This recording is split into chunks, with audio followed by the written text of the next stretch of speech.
Hello hi नमस्कार मुझे तपन मिश्र स्वागत करुच्ची एक फ्रेश एपिसोड को किछि दिन अंतराल परे आई एम बैक अगेन सही जोश सही पुराना स्टाइल सह आशा करी आपण मते सेम सेतिक भल पाइबा देबे आमे बहुत सारा हीरो हीरोइन मानक सहित कथा हेले आमे बहुत सारा कॉमेडियन यूट्यूबर एंड अलग अलग पॉलिटिकल व्यक्ति विशेष सहित भी कथा हिचंती आज आमर अतिथि आज आम चैनल ओडिसा चैनल टॉपी टॉक रो अतिथि Dinabandhu Nayak Odisha smart auto association president आमे आज तांको सहित कथा हबा जे गोटे एसोसिएशन जतेबेले छोट छोट मुद्दा नै राजा रास्ता पर को उल्हांती ड्राइवर मानकर कोनोसी समस्या नै जतेबेले आंदोलन करंती तो तार कोन इंपैक्ट पड़ी थाए तांको ऊपर एवं केमिति ए सबु से मैनेज करंती तांकर दैनंदिन जीवन शैली एवं सी जने ड्राइवर कि नुहे से सब विषय आलोचना करबा सबु ऑटो चालक मानक पई डेडिकेटेड आज एपिसोड भाई नमस्कार भाई एटा टिके लगांतु आपण बहुत बिजी लोक टिके मोबाइल साइलेंट करिवे टिके सीट बेल्ट टिके प्लीज लगाइबे भाई आम चैनल ओडिसा रा चैनल टॉपी टॉक को आपण को हार्दिक स्वागत बहुत दिन अंतराल परे मु पुणी आसिली एंड मु भाबिली काहा को डाकिबी प्रथम गेस्ट आपण को इति पय डाकिली बिकॉज़ अल्प दिन हला गोटे आंदोलन हेतिला ड्राइवर्स एसोसिएशन लो एंड मु चाहे सब बेले लोकल लोकन को कथा नॉर्मल लोकन को कथा समस्ते जानंतु आपण भाई Odisha smart auto association and taxi driver association president आपण पाखे ऑटो अछि हाँ ऑटो अच्छी केतटी ऑटो अछि भाई मोर गोटी ऑटो थिला किंतु ए ऑटोटा वर्तमान चलौनी आपण बे कोन करूचंती मु एबे तो टोटल समाज सेवा समाज कहले अतुत्य बोलनी मोर 24 घंटा सकाळ रात 3 टार उठुची हां प्रथमे दांत घसुची हां ब्रश करूची तापर व्हाट्सएप चेक करूची को भाई माने कोन असुविधा हला का मु जोगाजोग करि पाइलिनी कार असुविधा हला मु कार किछ करि पाइली तापर जस्ट तापर फेर मु तापर व्हाट्सएप रे सब डिटेल भलो भलो दिनसो एटा मार्क करूची रिप्लाई देबा माने सपोज मु कॉल आपन उठै पाइ नथि मु तापर रिप्लाई व्हाट्सएप देबी काली आज टॉपिक पर भी ताते कथा हेबी कोन समस्या है काई समाधान नै पानी तापर फेर मोर 6टा पर सकाळ आसी पिला मो साथे जोगाजोग करि चाहा पिया कुछ भी मे फेयर नले हमर एठी N4 नले एठी हमर गोटे जगह चा पीले चा पी के तापर जा कार्यक्रम जा शेड्यूल मीटिंग थबो कि कोडी ब्लड डोनेट थबो कार किछि समस्या थिबो व्यक्तिगत समस्या फाइनेंस समस्या ए सब जाई सब आरंभ करबी दे दे कि राति 10टा 11टा 12टा सेमति किछि ज्ञान न थाय आपण पिला पिली मोर गोटी छियो गोटी पुओ सेमान केमिति चलंती आपनकर माने लाइक आपनकर जीवन जीविका करिवार जो येटा कोन सुन देखंतु मु प्रथम जते संगठन को थिली मु निजे ऑटो चलाउथली जते संगठन चालुतला बले संगठन संख्या बढ़िला पिला बढ़िले समस्या बढ़िला सेते बेला व्यापार करिवाटा असंभव पर हला नाही आउ मु तापर मु देखिली केमिति चलिवाटा संभव न हम एसोसिएशन तरफ गोटे फिक्स कले जे तमे धर्मा निये जो तमे केमिति न चलिबो मु देखिली जदि मु दरमा नेबी मोर 120टा से भले 100 की 30टा पिला बदल 140टा लीटर अछंती से माने मु 24 घंटा काम करले कि 12 घंटा काम करले से माने भी घंटा काम करछन जदि मु दरमा 30000 से भी 1000 5000 3000 निहार आवश्यक कारण एटा रूल कहूची समस्त को समान गणतंत्र तो मु देखली एमिति हेले संगठन जो पैसाटा जो हमें जतिटा पांठी रखिछु सेटा धीरे धीरे पांठीटा कोठो आसे हमें गोटे सदस्य जदि जते जॉइन करे ग्रुप रे हमें 200 न 350 टका एमती नियो वर्तमान ओडिसा रे गाँ गली बाहर लोक देखि कि हमें 40 से 60 हजार ठीक अछि 40 से 60 हजार टका 60 हजार पिला टोटल ओडिसा रे 60 हजार पिला अछंती जमन ऑटो चलाउछन ऑटो भुवनेश्वर रे केते अछंती भुवनेश्वर रे 10,000 अधिक 10,000 ऑटो चालक भुवनेश्वर रे अछंती भुवनेश्वर अच्छा भाई ए 10,000 ऑटो चालकंकर बहुत सारा माने 10,000 लोकंकर 10,000 समस्या थिबो हां तो मु खाली आपन को पूरा ओडिसा नुहे खाली भुवनेश्वर कथा एबे कहूची तो ऑटो चालक बेसिकली को जिनसटारे बेसी माने ये हुए आपण जेहेतु समस्या सब निदान करूचंती बेसिक प्रॉब्लम ता कोन ऑटो चालक माने ऑटो चालक मौलिक समस्या जे रोजगारटा हां प्रथम होची आगुरु जेतले हम 2009 मसिया रे मु जेतले ऑटो चलेली सेते बेले तेल रेट थिला 40 टका हां गोटे मिल्स थिला 10 टका 10 टका 10 टका गोटे मिल्स खाए हां जदि गोटे लोक को 150 टका भीतर माने दैनिक माने दैनिक जदि मास को 3000 टका हे गले तर चली जाउ परिवारटा वर्तमान 30,000 हेले परिवार चली परिबो नाही सहजरे आपण माने जानि छिंदी घर बडा 5,000 तेल रेट आज काटे दिन को 500 टका तेल रेट गोटे स्कूल फीस यदि भलो स्कूल पाठ पढ़िले शिशु मंदिर पढ़िले ता पिला फीस 10,000 8,000 वर्तमान गोटे सहित मास को 1,000 2,000 देबा पड़ुछि ତ ଏମିତି ହେଲେ ଟଙ୍କା 30,000 ବର୍ତ୍ତମାନ ଚଳିବ। ବର୍ତ୍ତମାନ ସମସ୍ୟା ହଉଛି ରୋଜଗାରଟା ବଢିବା। ଆମର ଆଗରୁ ଯୋଉ 2009 ମସିହାରେ ଯୋଉ ରେଟ୍ ଥିଲା ହୁଁ। ତାଠୁ ଅଳ୍ପ ସାମୂହିକ ରେଟ୍ ବଢିଛି ହୁଁ। ଅଟୋ ଚାଳକଙ୍କର ବା ଡ୍ରାଇଭର ମାନଙ୍କର।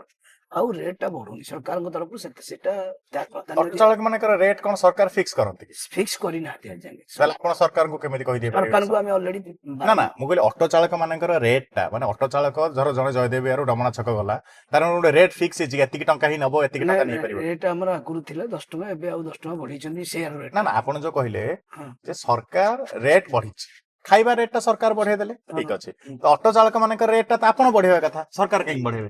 ନାଇଁ ଶୁଣ, ଆମେ ବଢେଇ ଦେଲେ ପବ୍ଲିକ ତାକୁ ଗ୍ରହଣ କରିବା ଦରକାର। ଗୋଟେ ଅଟୋ ଯେମିତି ଗୋଟେ ବସ୍ ର ଫିକ୍ସ ରେଟ୍ ଥାଏ, ପ୍ରାଇଭେଟ ବସ୍ ର ଗଭର୍ଣ୍ଣମେଣ୍ଟ ଫିକ୍ସ କରିଛନ୍ତି। ଗୋଟେ ପବ୍ଲିକ ଗଲେ 50 ଟଙ୍କା ଦେଲେ ପବ୍ଲିକ ପାଟିଚୁପ୍ କହିପାରୁନି କାହିଁକି ଅଧିକ ନେଇଛି ବୋଲି। ବର୍ତ୍ତମାନ ଆମର ଅଟୋ ଚାଳକ ସେମିତି କିଛି ନାହିଁ। 10 ଟଙ୍କା ଥିଲା 20 ଟଙ୍କା କରିଦେଲେ କି ଏଠି ଯଦି 20 ଟଙ୍କା କଲା ତାର ଗୋଟେ ଲିଖିତ କିଛି ନାହିଁ, ଗଭର୍ଣ୍ଣମେଣ୍ଟ ର ବୋର୍ଡ ନାହିଁ ଯେ ଏଇଠୁ ଏତିକି ଟଙ୍କା 20 ଟଙ୍କା, ଏଇଠୁ ଏତିକି 30 ଟଙ୍କା। ଗଭର୍ଣ୍ଣମେଣ୍ଟ ର ବିଧି ବ୍ୟବସ୍ଥାରେ ନାହିଁ। ଏମିତି ଗୋଟେ ମାନୁଆଲ ସପୋଜ ମୁଁ ଜୟଦେବ ବିହାରରୁ ଡମଣା ଗଲି, ମୁଁ 30 ଟଙ୍କା ନେଲି, ସେଠି କୋଉ ଅଟୋ ବାଲା କି 50 ଟଙ୍କା ନେଇଗଲା। ଏଥିରେ କଣ ହେଲା? ଗୋଟେ ଅଟୋ ସମାଜର ଇମେଜ ଖରାପ ହେଲା, କଷ୍ଟମର ଭିତରେ ଗୋଟେ ସମାଜର ଗୋଟେ ମାନେ ଭୁଲ ବାତାବରଣ ସୃଷ୍ଟି ହେଲା, ଯାହା ଫଳରେ ବି ଅଟୋ ଚାଳକ ବଦନାମୀ ହେବେ। ଯଦି ଗୋଟେ ବିଧି ବ୍ୟବସ୍ଥା ଥାନ୍ତା ଅଟୋ ଗଭର୍ଣ୍ଣମେଣ୍ଟ ତରଫରୁ ଯେ ଏତିକି ରେଟ୍ ରୁ ଏତିକି ଟଙ୍କା, ତାହେଲେ ଏଇ ସମସ୍ୟା ବିଧି ବ୍ୟବସ୍ଥା ସରକାର କରିନାହାନ୍ତି ଆଜି ଯାଏଁ। ଯେମିତି ଆମର ମୋ ବସ ର ଅଛି କି ଗଭର୍ଣ୍ଣମେଣ୍ଟ ପ୍ରାଇଭେଟ ବସ ର ଅଛି, ସେଇଟା ଆମ ଅଟୋ ଚାଳକ ବ୍ୟବସ୍ଥା। ଦେଖନ୍ତୁ ମୋ ବସ୍ ଟା ତ ସରକାରଙ୍କ ଦ୍ଵାରା ପରିଚାଳିତ, ପ୍ରାଇଭେଟ ବସ୍ ଯେହେତୁ ରାଜରାସ୍ତା ଉପରେ ଦୌଡୁଛି ତ ତାଙ୍କର ମାନେ ରାସ୍ତାର ରୁଲ ରେଗୁଲେସନ ମାନିବା ପାଇଁ ତାଙ୍କୁ ଗୋଟେ କରାହେଇଛି। ବଟ୍ ଅଟୋ ଚାଳକଙ୍କ କଥା ସରକାରଙ୍କ କାନରେ କଣ ପାଇଁ ପହଞ୍ଚି ପାରୁନି? ମାନେ କିଛି ତାର ଖୋଜିଲେଣି ଆପଣ? ସରକାର ପାଖରେ ପହଞ୍ଚି ସାରିଛି ଅଲରେଡି। ସରକାର ତାପରେ କଣ ଆମେ ବିଜେଡି ଅମଳରୁ ବି ଆମେ କହିଥିଲୁ ସରକାର ବିଧି ବ୍ୟବସ୍ଥାରେ କରନ୍ତୁ। ଏଠି ସମସ୍ୟା ହଉଛି ଆପଣ ପହଞ୍ଚି ପାରୁଥିଲେ ସରକାରଙ୍କ ପାଖରେ ବିଜେଡି ଗଭର୍ଣ୍ଣମେଣ୍ଟରେ? ପହଞ୍ଚିଛୁ, କିନ୍ତୁ ଶୁଣନ୍ତୁ କଣ ହେଇଛି ନା ବର୍ତ୍ତମାନ ଯେହେତୁ କିଛି 30 ବର୍ଷର 40 ବର୍ଷର କିଛି ଲୋକାଲ ଷ୍ଟାଣ୍ଡ ବି ଅଛନ୍ତି ତା ଭିତରେ, ଯୋଉମାନେ ମାଷ୍ଟର ଘାଟେଣି ଧର କିଛିଟା ଜାଗାରେ ବରମୁଣ୍ଡା ଏମିତି କିଛିଟା ଜାଗାରେ ଯୋଉମାନେ କି ଯୋଉ ରୋଜଗାର ଟାକୁ ଅଧିକ କରୁଛନ୍ତି, ସେମାନେ ଚାହାନ୍ତିନି ଯେ ବିଧି ବ୍ୟବସ୍ଥା ଭିତରେ ରହିବାକୁ। ଗଭର୍ଣ୍ଣମେଣ୍ଟର ସିଷ୍ଟମ ଅନୁସାରେ ଯେ ଗୋଟେ ପ୍ରିପେଡ କାଉଣ୍ଟର ଖୋଲା ହେଇଥିଲା, ଗଭର୍ଣ୍ଣମେଣ୍ଟ କରିଦେଲା ପ୍ରିପେଡ କାଉଣ୍ଟର, ତାକୁ ପ୍ରିପେଡ କାଉଣ୍ଟର ଗଭର୍ଣ୍ଣମେଣ୍ଟ ଚାଲୁ କଲାନି। ଏଇଟା ହଉଛି ଗଭର୍ଣ୍ଣମେଣ୍ଟର ଭୁଲ। ସେଇ ଯୋଉ ବିଧି ବ୍ୟବସ୍ଥାରେ ଗଭର୍ଣ୍ଣମେଣ୍ଟ ତାକୁ ମାନେ କଣ୍ଟିନ୍ୟୁ କରିପାରୁନାହିଁ। ମନେକର ଗୋଟେ ଜାଗାରେ ଗୋଟେ ଆମର ଅନ୍ୟ କଣ୍ଟ୍ରିରେ ପ୍ରିପେଡ ହେଇଛି, ଗୋଟେ ଗୋଟେ ଜାଗାରେ କାଉଣ୍ଟର ହେଇଛି, ଟୋକନ ଦିଆଯାଉଛି, ପଇସା କିଛି ଦରକାର ନାହିଁ, ଟୋକନ ତମେ ନେଇକି ଗଲ ଗଭର୍ଣ୍ଣମେଣ୍ଟ ବସି ପଇସା ନେଲ, ଗଭର୍ଣ୍ଣମେଣ୍ଟ ଡିପୋଜିଟ କଲା କଷ୍ଟମର। ସେଇ ବ୍ୟବସ୍ଥାଟା ହେଇଥାନ୍ତା କିନ୍ତୁ ତାହେଲେ ଠିକ ହେଇଥାନ୍ତା, କିନ୍ତୁ ସେଇ ବ୍ୟବସ୍ଥା ନ କଲେ। କିନ୍ତୁ ଯାହା ବି ହଉ, ଯେହେତୁ ଗୋଟେ ଅନଲାଇନ ପ୍ଲାଟଫର୍ମ ଆସିଗଲା ଓଲା ଉବର ରାପିଡୋ, ସେଥିପାଇଁ ବହୁତ ଶିକ୍ଷିତ ଯୁବକ ନିୟୋଜିତ ହେଲେ ଅଟୋ ଚାଳକରେ। ଯୋଉ ପାଠ ଚାଳ କାହିଁକିନା ଗୋଟେ ଅନଲାଇନ ରେ କଣ ବୁକିଂ କଲା, ଯେତିକି ରେଟ୍ ହେଲା ସେତିକି କଷ୍ଟମର ଦେଲା, ଡ୍ରାଇଭର ମାନେ ଡକୁମେଣ୍ଟ ରହିଲା, କଷ୍ଟମର ବି ଡକୁମେଣ୍ଟ ରହିଲା, ସେଫ୍ଟ ମନେ କଲା। ସେଇ ଦିନଠୁ ସେଠୁ ବି ଆଉ ଆମର ବି ଏତେଟା ଡିମାଣ୍ଡ ଗଭର୍ଣ୍ଣମେଣ୍ଟ ପ୍ରତି ରହିଲାନି, କାହିଁକିନା ଆମର ଆମେ ପ୍ରାୟ 60-70% ଡ୍ରାଇଭର ଅଟୋ ଚାଳକ ବର୍ତ୍ତମାନ ଅନଲାଇନ ପ୍ଲାଟଫର୍ମରେ ୟୁଜ କରିବେ।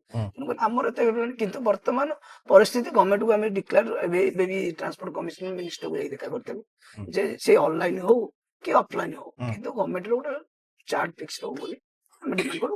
ମନ୍ତ୍ରୀ ବି କହିଛନ୍ତି ନାଇଁ ଆମେ ଏଟାକୁ ତର୍ଜମା କରିବେ। ଆଚ୍ଛା ଭାଇ, ଆପଣ ଲାଇକ୍ ଏଇ ଯୋଉ ଡେ ଟୁ ଡେ ଲାଇଫରେ ମୁଁ ପ୍ରତ୍ୟେକ ଦିନ ଗାଡି ଚଲାଏ या फिर ମୋ ଡ୍ରାଇଭର ସହିତ ଯାଏ, ତ ମୁଁ ଦେଖେ କି ଯଦି ଭୁବନେଶ୍ୱରରେ ଦିଟା ଜିନିଷ ବହୁତ ମାନେ ଖରାପ। ଗୋଟେ ତ ହେଲା ରଙ୍ଗ ରୁଟ୍ ଡ୍ରାଇଭିଂ। ଧର ଆପଣ ଏଇଠି ଦେଖନ୍ତୁ, ଏଇଠି ଆମେ ଏଇ ରୋଡରେ କମ ସେ କମ 10 ଜଣଙ୍କୁ ଦେଖିଦେବା ରଙ୍ଗ ରୁଟ୍ ଡ୍ରାଇଭିଂରେ। ଆଉ ରଙ୍ଗ ରୁଟ୍ ଡ୍ରାଇଭିଂରେ ସବୁଠୁ ବଡ ମାନେ ଇମ୍ପାକ୍ଟ ହେଲା ଆକ୍ସିଡେଣ୍ଟର। ଆଉ ଅଟୋ ଚାଳକ ମାନେ ଯୋଉଠି ଇଚ୍ଛା ସେଇଠି ଗାଡି ରଖିଦିଅନ୍ତି, ଏଇ ମଝି ରାସ୍ତାରେ ଗାଡି ରଖିଦେଲେ ବା ସାଇଡ ମାରି ଦେଇକି ପଳେଇବେ, ଓଭର ସ୍ପିଡିଂ। ସେଗୁଡା ପାଇଁ ଆପଣ ନିଜ ଆଡୁ ଗୋଟେ ଆସୋସିଏସନ ତରଫରୁ କେତେବେଳେ ଗୋଟେ କଣ୍ଟ୍ରୋଲିଂ ନା ତମେ ଏମିତି କରିବନି, ସେ ଯୋଉ କଣ୍ଟ୍ରୋଲିଂ ଏଟା ରଖିଛନ୍ତି? ଦେଖନ୍ତୁ 2009 ମସିହାରେ ମୁଁ ଅଟୋ ଚଲେଇଲି। 2009 ମସିହାରେ 2016 ମସିହାରେ ଆସୋସିଏସନ ଆମର ସଂଗଠନ ହେଲା 20 ଜଣ ମେମ୍ବର, ଆସୋସିଏସନ ଟା ଆରମ୍ଭ ହେଇଥିଲା। ମୁଁ 2009 ଭିତରେ ମୁଁ ନିଜେ ବି ଗୋଟେ ସଫର ହେଇଛି ଆମ ଅଟୋ ଚାଳକ ଦ୍ଵାରା, ଯେ ଗୋଟେ କଲର ଧରିବା, ଦି ଚାପଡା ମାଡ଼ ଖାଇବା, ତା ଭିତରେ ତମେ ନିର୍ଯାତନା ହବା, ଏଇଟା ଗୋଟେ ବିଧି ବ୍ୟବସ୍ଥା। ଯେମିତି ମଦ ପିଇକି କିଏ ତମକୁ କରିବା, ଏଇଟା ଗୋଟେ ସମାଜର ନୀତି ନିୟମ ପଡିଥାଏ। 2016ରେ ଆମେ ସଂଗଠନ ଗଢିଲୁ, ଆମେ ଗୋଟେ କିଛି ନୂଆ ଚିନ୍ତାଧାରା ଯେ ଆମେ ଅଟୋ ଚାଳକ କେମିତି ନୂଆ ଚେଞ୍ଜ କରିବା, କେମିତି ନୂଆ ଆଧାରରେ ଚେଞ୍ଜ କରିବା, ତାଙ୍କୁ କେମିତି ମୁଖ୍ୟ ସ୍ରୋତରେ ଆଣିବା, ସେଇ ଆଧାରରେ କଲୁ। ଆମେ ଫାଷ୍ଟ କଲୁ ଯେ ମଦ ପିଇକି କିଛି ଗାଡି ଚଲେଇବା ଆମେ ସଂଗଠନ ତାକୁ କାଢିବୁ, ଆଉ ଏବେ ବି କାଢିବୁ। ଆଉ ଆମର ଯେତିକି ସଂଗଠନ ଅଛନ୍ତି ଯିଏ ବି ମଦ ପିଇଲା ଆମେ ଧଇଲୁ ମାନେ ସେଠି ତାକୁ ସଂଗଠନକୁ କାଢିଦେବୁ। କାରଣ ମୁଁ ନିଜେ ନା ମଦ ପିଏ, ସିଗାରେଟ ଖାଏ, ନା ଗୁଟଖା ଖାଏ, ପାନ ଖାଏ, ନା କୌଣସି ଅଭ୍ୟାସ ନାହିଁ। ଏମିତି ଫିଲ୍ମ ଦେଖେନି, ବହୁତ ବଢିଆ ଲାଗିଲା। ଫିଲ୍ମ ବି ଦେଖେନି। ଏବେ ଯେହେତୁ ଫ୍ୟାମିଲି ଆସିଲାଣି, ମୋ ଝିଅ ବଡ ହେଲାଣି, ମୋ ସ୍ତ୍ରୀ ବି କହୁଛି ଫିଲ୍ମ ତାଙ୍କର ଦେଖିବା କଥା ନାଇଁ ଦେଖିବା କଥା, କିନ୍ତୁ ଯେହେତୁ ଆମେ ଗାଁ ଗହଳିରୁ ବିଲଙ୍ଗ କରୁଛୁ, ଆମେ କୋଉଠୁ ଯେତେବେଳେ ବିଲଙ୍ଗ କରନ୍ତି ଆପଣ? ଆମ ଘର ଖୋର୍ଦ୍ଧା ମାଣିବନ୍ଧ, ଏଇଠୁ ଜଷ୍ଟ ଆଚ୍ଛା। 50 କିଲୋମିଟର ହଁ। 47 କିଲୋମିଟର ଆମ ଘର। ସେତେବେଳେ ଆମେ ପରିବାର ଲୋକ। କେତେ ପାଠ ପଢିଛନ୍ତି ଦୀନବନ୍ଧୁ ଭାଇ? ମୁଁ 10ମ ପଢିଛି ଆଉ। 10ମ ପଢିଛନ୍ତି। 10ମ ପଢି ସାରିଲା ପରେ କେତେ ଦିନ ହେଲାଣି ବାହା ହେଲେଣି? ମୁଁ ମୋର 2009 ମସିହା ବାହାଘର ହେଲା। ଆରେଞ୍ଜ ମ୍ୟାରେଜ ବାପା ଠିକ କରିଥିଲେ। ଯେତେବେଳେ 2009 ମସିହା ଠିକ କଲେ, ମୁଁ ଯେତେବେଳେ ପେଟ୍ରୋଲ ପମ୍ପରେ କାମ କରୁଥିଲି, ଯେହେତୁ ମୁଁ ବାହାରେ ରହୁଥିଲି ହାଇଦ୍ରାବାଦରେ, ସଫ୍ଟୱେର କମ୍ପାନୀରେ ଥିଲି, ଟିଚର ଡିପାର୍ଟମେଣ୍ଟରେ ଥିଲି। ମୁଁ କହିଲି କେତେ ଦିନ ବାହାର ରହିବା, ଆସିକି ଏଠି ଓଡିଶାରେ କିଛି କାମ କରିବା। ଓଡିଶାରେ ହଠାତ୍ କଣ କାମ କରିବା, ଗୋଟେ ପେଟ୍ରୋଲ ପମ୍ପ ଚିହ୍ନା ପରିଚୟ କହିଲା ପେଟ୍ରୋଲ ପମ୍ପରେ କାମ କରିବା। ପେଟ୍ରୋଲ ପମ୍ପରେ ସ୍ୱଳ୍ପ ମୂଲ୍ୟ, ଯୋଉଥିରେ କି ଆପଣ ମାନେ ଜାଣିଥିବେ ପେଟ୍ରୋଲ ପମ୍ପରେ ଆଜି ଯୋଉ ଚୋରି ହଉଛି, ଏଠି ପେଟ୍ରୋଲ ପମ୍ପ ପିଲାଙ୍କୁ ଦୋଷ ଦିଆଯାଉଛି, କିନ୍ତୁ ଆକ୍ଚୁଆଲି ପେଟ୍ରୋଲ ପମ୍ପର ପିଲାଙ୍କର ଦୋଷ ନଥାଏ। କାରଣ 12,000 ଦିଏ ସରକାର, ତାକୁ ମାଲିକ 5,000 ଟଙ୍କା ଦରମା ଦିଅନ୍ତି। 5,000 ଦରମା ଦଉଛି, ଗୋଟେ ଲୋକଟେ ଚଳିବ କେମିତି? ତେଣୁକରି ସେ ବାଧ୍ୟ ହେଇକି ଚୋରି କରେ। ମୁଁ ଯେତିକି ପେଟ୍ରୋଲ ପମ୍ପ ଏବେ ଆଚ୍ଛା, ଯାଉଛି, ପେଟ୍ରୋଲ ପମ୍ପରେ ଚାକିରି କରିଥିଲେ, ହଁ ଆଗରୁ ସେ ଯୋଉ ଜେଟ୍ ବାଲା ଆସୁଥିଲା ତା ଦେହରେ ତ କଣ ଚୋରି କରିବା ଇଜି ବୋଲି କହନ୍ତି, ଯୋଉ ଜେଟ୍ ବାଲା ପମ୍ପ। ନାଇଁ, ପମ୍ପରେ ଚୋରି ହୁଏ କେମିତି ନା, ତେଲରେ ଚୋରି କରନ୍ତିନି। ସେ ଗଭର୍ଣ୍ଣମେଣ୍ଟ ଗଭର୍ଣ୍ଣମେଣ୍ଟ ଗୋଟେ ଗାଡି ଆସେ, ଧର ଗଭର୍ଣ୍ଣମେଣ୍ଟ ଗାଡି ଆସେ, ସପୋଜ ଗଭର୍ଣ୍ଣମେଣ୍ଟ ଗାଡିର 20 ଲିଟର ହେଇଥାଏ ତେଲ, ସେ କଣ କରେ ନା 15 ଲିଟର ପକେଇଦବ, 5 ଲିଟର 5 ଲିଟର ତେଲ ଦରକାର, ତାହେଲେ ସେଥିରୁ ଡ୍ରାଇଭର କିଛି 2 ପଇସା ପାଏ। ମୁଁ ବୁଝିଲି। ବୁଝିପାରିଲେ, ସେଟା ସେଇ ଜିନିଷଟା ସେ ସେ ଡ୍ରାଇଭର, ଯୋଉ ଗଭର୍ଣ୍ଣମେଣ୍ଟ ଡ୍ରାଇଭର କିଛି ନେଇଯାଏ, ଏଇ ଦ୍ଵାରା କିଛି ପଇସା ପାଆନ୍ତି, ଆଉ କିଛି ପାଆନ୍ତି। କିନ୍ତୁ ଚୋରିଟା ତେଲ ଦ୍ଵାରା ହୁଏନି, ତେଲ ଦ୍ଵାରା ବହୁତ କମ ହୁଏ। କାରଣ ଭୟ ଆଜିକାଲି ସମସ୍ତେ ଚାଲାକ ହେଲେଣି, ମିଟର ଦେଖୁଛନ୍ତି ବହୁତ। ଯୋଉ ଏଇଟା ଭୁଲ ଧାରଣା କି ଗାଡି ଇଏ କରିକି ଇଏ କରିବା, ସେଇଟା ଭୁଲ ଧାରଣା। ମୁଁ ଯେତିକିଟା ଦେଖିଛି, ମୁଁ ଯେତିକି ଜାଣି ଅନୁଭୂତ କରିଛି, କିନ୍ତୁ ଏଠି ସ୍ୱଳ୍ପ ମୂଲ୍ୟରେ ଯିଏ ସଚ୍ଚୋଟ ଲୋକ ଚଳିପାରିବନି ଏଠି, ଯାହାହେଲେ ବି ଜଣେ ନିଶ୍ଚିତ ସଚ୍ଚୋଟ ଲୋକ। ତେଣୁକରି ମୁଁ ଦେଖିଲି ଭିତ୍ତି ବ୍ୟବସ୍ଥା, ଯୋଉ ମାଲିକ ଯିଏ ଅଛି ସିଏ ବି ଏତେଟା ଭଲ ନୁହଁ। ସିଏ ଯୋଉ ରାଜନୈତିକରେ ଅଛି, ରାଜନୀତିକରେ କାମ କରୁଛି, ନିଜକୁ ଗୋଟେ ସମାଜସେବୀ ବି ନିଜେ ଗଠନ କରୁଛି, ତାର ପ୍ରକୃତ ପରିଚୟ ମୁଁ ଜାଣିଛି। କିନ୍ତୁ ତେଣୁକରି ମୁଁ ଯାହା ବି ହଉ, ଗୋଟେ ହଉ, ମାସେ ହଉ, 2 ମାସ ହଉ, ବର୍ଷେ ହଉ, ମୁଁ ସେଠି କାମ କରିଛି। ତେଣୁକରି କାହା ବିରୁଦ୍ଧରେ କହିବାଟା ଠିକ ନୁହଁ। ମୁଁ ତାପରେ ଏଠୁ ମୋର ଯେତେବେଳେ ବାହାଘର ହେଇଗଲା, ମୋ ସ୍ୱଳ୍ପ ମୂଲ୍ୟ ଚଳିହବ। ଯେହେତୁ ମୋ ସ୍ତ୍ରୀ ଗୋଟେ ପଜିଟିଭ, ସେ graduation complete, CT pass out. Job କରିଛନ୍ତି? ନାଇଁ କରେନି। କାହିଁକି କହିଲ, ଯେତେବେଳେ ଫ୍ୟାମିଲି ଅଛି, ଆଉ ଏବେ ଚିନ୍ତା କରୁଛୁ ଓଟିଟି ଦେଇକି ତାପରେ ପିଟି କରାହବ। ସେ ତାଙ୍କ ଫ୍ୟାମିଲି, ଆଜିକାଲି ସ୍ୱାବଲମ୍ବୀ ହେବା ନିହାତି ଆବଶ୍ୟକ। ବର୍ତ୍ତମାନ ଦେଖିଲି ପିଲା ସଂଖ୍ୟା ବଢିଗଲା। ମୁଁ ଦେଖିଲି ବର୍ତ୍ତମାନ ମୋ ଦିନ ରାତି 24 ଘଣ୍ଟା ସଦାବେଳେ ପିଲାଙ୍କ ପିଛା କାମ କଲି। ମତେ ରାତି 12ଟାରେ କଲ୍ କଲେ ଉଠିକି ଆସି ମେଡିକାଲ ଯିବି, ଯେକୌଣସି ମୁହୂର୍ତ୍ତରେ ଯିଏ ଡାକିଲା ମୁଁ ଠିଆ ହେବି। କୌଣସି ମନା କରିବିନି, ମୁଁ ବି ବିରକ୍ତି ହେବିନି, ତୁ ମତେ କାହିଁକି ଡାକୁଛୁ, ମତେ କାହିଁକି, ତୁ ମୋର ଗୋଟେ ମଣିଷତ୍ୱ ନାହିଁ, ମୁଁ କେବେ ବି କହିବି, ସାଙ୍ଗେ ସାଙ୍ଗେ ଉଠିକି ସାହାଯ୍ୟ କରିବି। ତେଣୁ ସିଏ ସେଇ ସମୟ ଭିତରେ ମୁଁ ଦେଖିଲି କିଛି ନା କିଛି କରିବ। ମତେ ଆସିକି କିଛି କଣ୍ଟାକ୍ଟ କରିଛନ୍ତି ଆମର ଗାଡି ଇନ୍ସୁରାନ୍ସ ମ୍ୟାନେଜର, ଆଉ LIC ର ଯିଏ କଟକରେ ଯିଏ ଅଛନ୍ତି, ଆମର DO ଯିଏ ଅଛନ୍ତି ଅକ୍ଷୟ ରାଉତରାୟ, ସିଏ ମତେ ବାରମ୍ବାର ବର୍ଷେ ଦୌଡିଛନ୍ତି ଯେ ତୁ ଏଇଟା ପଶେ। ମୁଁ କହିଲି ଆଜ୍ଞା ମୁଁ କରିପାରିବିନି, ମୁଁ ଯେହେତୁ ଗୋଟେ ସଂସ୍ଥାରେ ଅଛି, ମୁଁ କରିପାରିବି କେମିତି? କହିଲେ ଏଇଟା ବି ଗୋଟେ ସମାଜ ସେବା। ଗୋଟେ ଲୋକର, ତମେ ଯଦି ଗାଡିଟେ ଇନ୍ସୁରାନ୍ସ କରୁଛ, କାହିଁକି କରୁଛ? ତା ଇନ୍ସୁରାନ୍ସ ବର୍ଷ ପରେ, ତା ଭ୍ୟାଲିଡିଟି ପଡିଲା ପରେ କଣ ବି କରୁଛ? ମୁଁ କହିଲି ସାର୍, ଯେହେତୁ ଗାଡି ଆକ୍ସିଡେଣ୍ଟ ହେଇଯିବ, ଗୋଟେ ଆସୋସିଏସନରେ ରହିକି ବି ତେଣୁକରି ଗୋଟେ ମଣିଷର ତମେ ଇନ୍ସୁରାନ୍ସ କରିବାଟା କଣ ଅସୁବିଧା ହଉଛି? ତେଣୁ ସିଏ ବି ଗୋଟେ ସମାଜ ସେବା। ତେଣୁକରି ବହୁତ ବୁଝିଲା ପରେ ତାଙ୍କ ଥରେ ମୁଁ ତ କରିପାରିବିନି, ମୋ ସ୍ତ୍ରୀ କି ତାଙ୍କୁ, ଯେହେତୁ ସେ ଗ୍ରାଜୁଏସନ କମ୍ପ୍ଲିଟ, ତାଙ୍କ ଗୋଟେ ପରୀକ୍ଷା ଦେଇକି ସେ ଗୋଟେ ସାର୍ଟିଫିକେଟ ବାହାର କଲେ, ଗୋଟେ ଗାଡି ଇନ୍ସୁରାନ୍ସ ତାଙ୍କ ନାଁରେ କଲି। ମୁଁ ତ ସମୟ ଦେଇପାରିବିନି, ତା ଦ୍ଵାରା ଆମର କିଛି ଚଳି ଯାଉଛି। ତାପରେ ମୁଁ ବି ଗୋଟେ ଏମିତି ମିଛ ତ କହିନି, ରାସନ କାର୍ଡ ରୁ କିଛି 2 ପଇସା ଯୋଉ ଚାଉଳ ବି ମୋର ଆସିଯାଏ, ଯୋଉଟା କି ବର୍ଷକୁ ମୋର ହେଇଯାଏ, ମୋର ଚଳିଯାଏ। କିଛି ବଞ୍ଚିବା ପାଇଁ କିଛି ଅସୁବିଧା ନାହିଁ। ଆଚ୍ଛା, ଏଇ ଯୋଉ ଆପଣ 30,000 ଟଙ୍କା ଦରମା ପାଆନ୍ତି, ଆପଣଙ୍କ ସହିତ ଆଉ ଯୋଉ ନା, ମୁଁ 30,000 ଦରମା ଦବାକୁ କହୁଥିଲି, ମୁଁ ମନା କଲି। କେତେ ଟଙ୍କା ନଉଛନ୍ତି ଆପଣ? ଟୋଟାଲ ଟଙ୍କା ଆପଣ ଆସୋସିଏସନ ଟଙ୍କାଟେ ନଉନା? ଆଶ୍ୱାସନ ଟଙ୍କା ନଉନି। ବର୍ତ୍ତମାନ 50-60 ଲକ୍ଷ ଟଙ୍କା ବାଲାନ୍ସ ସଂଗଠନ ପ୍ରତ୍ୟେକ ମାସରେ 6 ଲକ୍ଷରୁ 7 ଲକ୍ଷ କଲେକ୍ସନ। ହୁଁ। ଏଇ ଯୋଉ ପ୍ରତ୍ୟେକ ମାସର 6 ଲକ୍ଷରୁ 7 ଲକ୍ଷ କଲେକ୍ସନ ଏଟା କୋଉଠୁ ଆସୁଛି କଲେକ୍ସନ? ସଂଗଠନ 50 ଟଙ୍କା ଲେଖା ଭାଇମାନେ ସବୁ ଦଉଛନ୍ତି। ମାନେ ପ୍ରତ୍ୟେକ ଅଟୋ ଡ୍ରାଇଭର 50 ଟଙ୍କା ଲେଖା ଦଉଛନ୍ତି। ସପୋଜ ମୋର ଗୋଟେ ଡ୍ରାଇଭର ଆମର ଅଟୋ ଚାଳକ ଡେଥ୍ ହେଇଗଲା, ହଁ। ଆମେ 11 ଦିନ ଯାଇକି ତାକୁ 30,000 ଟଙ୍କା ଆମେ ହେଇଥିରୁ ଦେଉ। ସେଇ ପଇସା ବାଣ୍ଟି ଦିଆଯାଏ ଯେ ଆମେ ଆଜି ଯାଏଁ 50 ଜଣ ପାଖାପାଖି ଆମେ ଡ୍ରାଇଭର ଅଟୋ ଚାଳକଙ୍କୁ ଦେଇ ସାରିଲୁଣି, ତାଙ୍କ ପରିବାରକୁ 30,000। 11 ତାରିଖ 12 ତାରିଖ ହବନି। ଆପଣ ଏଟା କଣ ଇଲେକ୍ଟେଡ ନା କେମିତି ସିଲେକ୍ଟେଡ? ଆପଣଙ୍କର ଇଲେକ୍ସନ ଟା କେମିତି ହୁଏ? ଆମେ ତ 20-25 ଜଣ ମେମ୍ବର କରୁ। ହଁ। ଆମର ଗଣତନ୍ତ୍ର ପଦ୍ଧତିରେ ହୁଏ। ହଁ। ସପୋଜ ଆମର ଜୋନ୍ ବାଇ ହଁ। ଜୋନ୍ ବାଇ ଭିତରେ ଆମ ପିଲାଙ୍କର ଅଟୋମେଟିକ ମତାନ୍ତର। ସପୋଜ ମୁଁ ଗୋଟେ ଲିଡର ଅଛି, ହଁ। ମୁଁ କିଛି ଭୁଲ କଲି, କରପସନ କଲି, ହଁ। ଏଠି ବିଦ୍ରୋହ ହେଲା ହଁ। ଯେ ନାଇଁ ୟାକୁ ବାହାର କରାଯାଉ, ଇଏ କର୍ପୋରେସନ, ହଁ। ସେଠି ସିଏ ବାହାରିବ। ହଁ। ବାହାରିକି ଆଉ ଜଣେ ନୂଆ ଯିଏ ଭଲ ଲୋକପ୍ରିୟତା ଥିବ, ଯାହାର ଭଲ ସ୍ୱଚ୍ଛତା ଥିବ, ହଁ। ସିଏ ଆସିବ କାମ କରିବ। ହଁ। କାମ କେତେ ଆପଣଙ୍କୁ ଏଇ ଯୋଉ ଛୋଟ ଛୋଟ ଜିନିଷରେ ଧର ରାତି 11ଟା ବେଳେ 12ଟା ବେଳେ କୋଉଠି ଅଟୋ ଆକ୍ସିଡେଣ୍ଟ ହେଇଗଲା, କୋଉଠି କାହା ସହିତ ଟିକେ ଝଗଡା ହେଇଗଲା, ତ ଆପଣଙ୍କୁ ଫୋନ କଲେ ଆପଣ ଯାଆନ୍ତି? 100%। ଭାଉଜ କିଛି କହନ୍ତିନି? ନା ସେ ଫାଷ୍ଟ ଫାଷ୍ଟ ବିରୋଧ କରୁଥିଲେ, ଏତେ ମାମଲତିକାରୀ କରୁଛନ୍ତି। ବିରକ୍ତି ହଉଥିଲେ, କଣ ଲାଭ ମିଳିବ। ହଁ। ଯେତେବେଳେ ତାଙ୍କ ଭିତରେ ମୁଁ ଏଣ୍ଟ୍ରି ମାରିଲା ହେଲେ ଆମରି ସଂଗଠନ ଏଣ୍ଟ୍ରି ମାରିଲେ, ଯେତେ ଇଏ ଯଦି ଏଣ୍ଟ୍ରି ମାରାଗଲା ସିଏ ବୁଝିପାଇଲେ। ଆପଣ ଚାଲାକ ବାଲେ। ନା ସେ ଏଣ୍ଟ୍ରି ମାରିଲେ ଯେ ଜାଣିଲେ କଣ ଆକ୍ଚୁଆଲି ହଉଛି। ଲୋକମାନଙ୍କ ଭଲ ପାଇବା, ଲୋକ ଫଟୋ ରଖି ପୂଜା କରୁଛନ୍ତି, ହୁଁ। କିଏ ମୁଣ୍ଡିଆ ମାରୁଛି, କିଏ କହୁଛି, ବୟସ୍କ ଲୋକମାନେ ସମ୍ମାନ ଦଉଛନ୍ତି, ହୁଁ। ସମସ୍ତେ ଗୋଟେ ଭଲ ଆଖିରେ ଦେଖୁଛନ୍ତି, ନାଇଁ ଗୋଟେ ସଚୋଟ ଲୋକ। ନିଶ୍ଚିତ। ହଁ। ସେଇ ଜିନିଷଟା ଯେତେବେଳେ ଜାଣିଲେ, ସିଏ ଗୋଟେ ଜାଣିଲେ ନା ଏଇ ଲୋକ ତ ଗୋଟେ ଲାଇନରେ ପଶିଗଲାଣି। ମୁଁ ବି ମୋ ସ୍ତ୍ରୀ କି କହୁଛି, ଯଦି ଯେତେବେଳେ ଯଦି ସଂଗଠନ ଆଗ ଆସିଥାନ୍ତା, ପଛରେ ମୁଁ ବାହାଘର ବାହା ବି ହେଇପାରିନଥାନ୍ତି। ଆଚ୍ଛା। କାହିଁକି ନା ଏଇ ଯୋଉ ଲାଇନରେ ରହିଛି, ଯଦି ସମାଜ ସେବା ଲୋକ ସମାଜ ସେବିକ ହବା ହଁ। ଆଉ ଗୋଟେ ରାଜନେତା ହବା ଭିତରେ ଫରକ। ବହୁତ ଫରକ ଅଛି। ଆଚ୍ଛା, ଭାଇ ଏଇ ସବୁ ଜିନିଷରେ ଯେହେତୁ ଆପଣଙ୍କର ଗୋଟେ ସଂଗଠନ ଅଛି, ଏତେ ପାୱାରଫୁଲ ସଂଗଠନ, ରାଜରାସ୍ତା ଉପରେ ଆପଣ ପ୍ରତ୍ୟେକ ଦିନ ମାନେ ଗୋଟେ ମାନେ କହନ୍ତି ରାଜରାସ୍ତାକୁ ଚଳପ୍ରଚଳ କରିକି ରଖୁଥିବା ଲୋକ ହଉଛନ୍ତି ଆପଣ ମାନେ। ତ ରାଜନୈତିକ ଦଳ ମାନେ ଆପଣ ମାନଙ୍କୁ ଆପ୍ରୋଚ ତ କରୁଥିବେ, ଏଇଥର ତୁ ଆମକୁ ଇଏ କରା। ଆପ୍ରୋଚ ବହୁତ ଥର ଆସିଛି, ହୁଁ। କିନ୍ତୁ ଗୋଟେ ଥର ହେଲା ରାଜନେତାରେ ଥରେ ରାଜନେତା ସମିତି ସହିତ ଭଲ ସମ୍ପର୍କ ଅଛି, କଂଗ୍ରେସ ସହିତ ଭଲ ସମ୍ପର୍କ ଅଛି, ହୁଁ। ବେଶୀ ଭଲ ସମ୍ପର୍କ କାହା ସହିତ? ବିଜେଡି ସହିତ ଭଲ ସମ୍ପର୍କ ଅଛି, ବିଜେପି ସହିତ ଭଲ ସମ୍ପର୍କ ଅଛି। ମାନେ କାହିଁକି ନା ମୁଁ ବିଜେପି ସହିତ ଭଲ ସମ୍ପର୍କ ନାହିଁ ଅଛି। ଆଚ୍ଛା, ବିଜେପି ନା ବିଜେଡି? ବିଜେପି ସହିତ ଟିକେ ଅଧିକ ଅଛି। ଅଧିକ ଅଛି। ଆଚ୍ଛା, ଅଧିକ ଅଛି କାହିଁକି ନା ସେ ବର୍ତ୍ତମାନ ସରକାରରେ ଅଛି। ନାଇଁ ସରକାର ନଥିଲା ବେଳେ ଯେତେବେଳେ ଥିଲେ, ସିଏ ତାଙ୍କ ସହିତ ଭଲ ସମ୍ପର୍କ ଥିଲା। କଣ ପାଇଁ?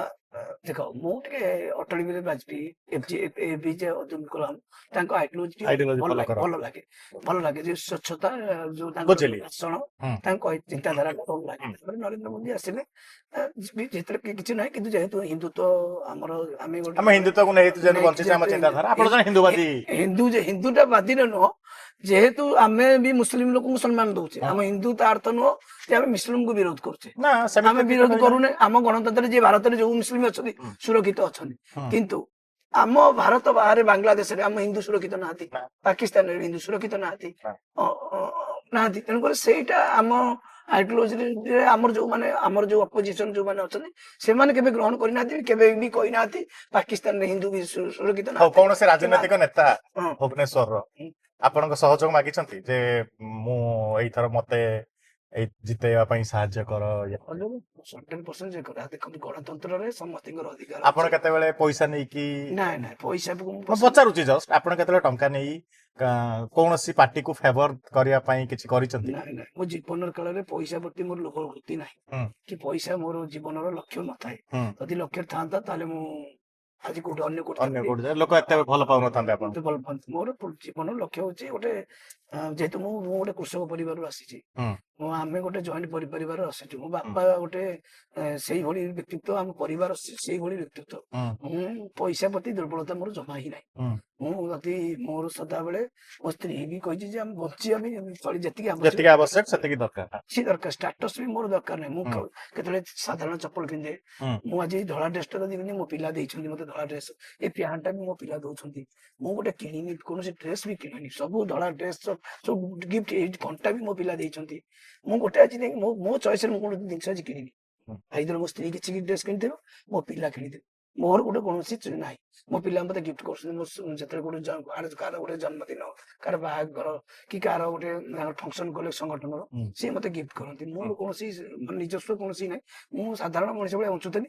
ତାପରେ ସେମାନେ କହିଲେ ଭାଇ ନାଇଁ ଆମର ତମେ ଗୋଟେ ଚେୟାରମ୍ୟାନ ମାନେ ଗୋଟେ ଭଲ ଦରକାର, ଗୋଟେ ଧଳା ଡ୍ରେସ ଗୋଟେ କଳା ପ୍ୟାଣ୍ଟ ପିନ୍ଧ, ଆଉ ଆମକୁ ପସନ୍ଦ ନାହିଁ। ସେଇ ଦିନଠୁ ସେ ଚାଲିଛି। କିନ୍ତୁ କୌଣସି ମୋର ବ୍ୟକ୍ତିଗତ କୌଣସି ରୁଚି ନଥାଏ।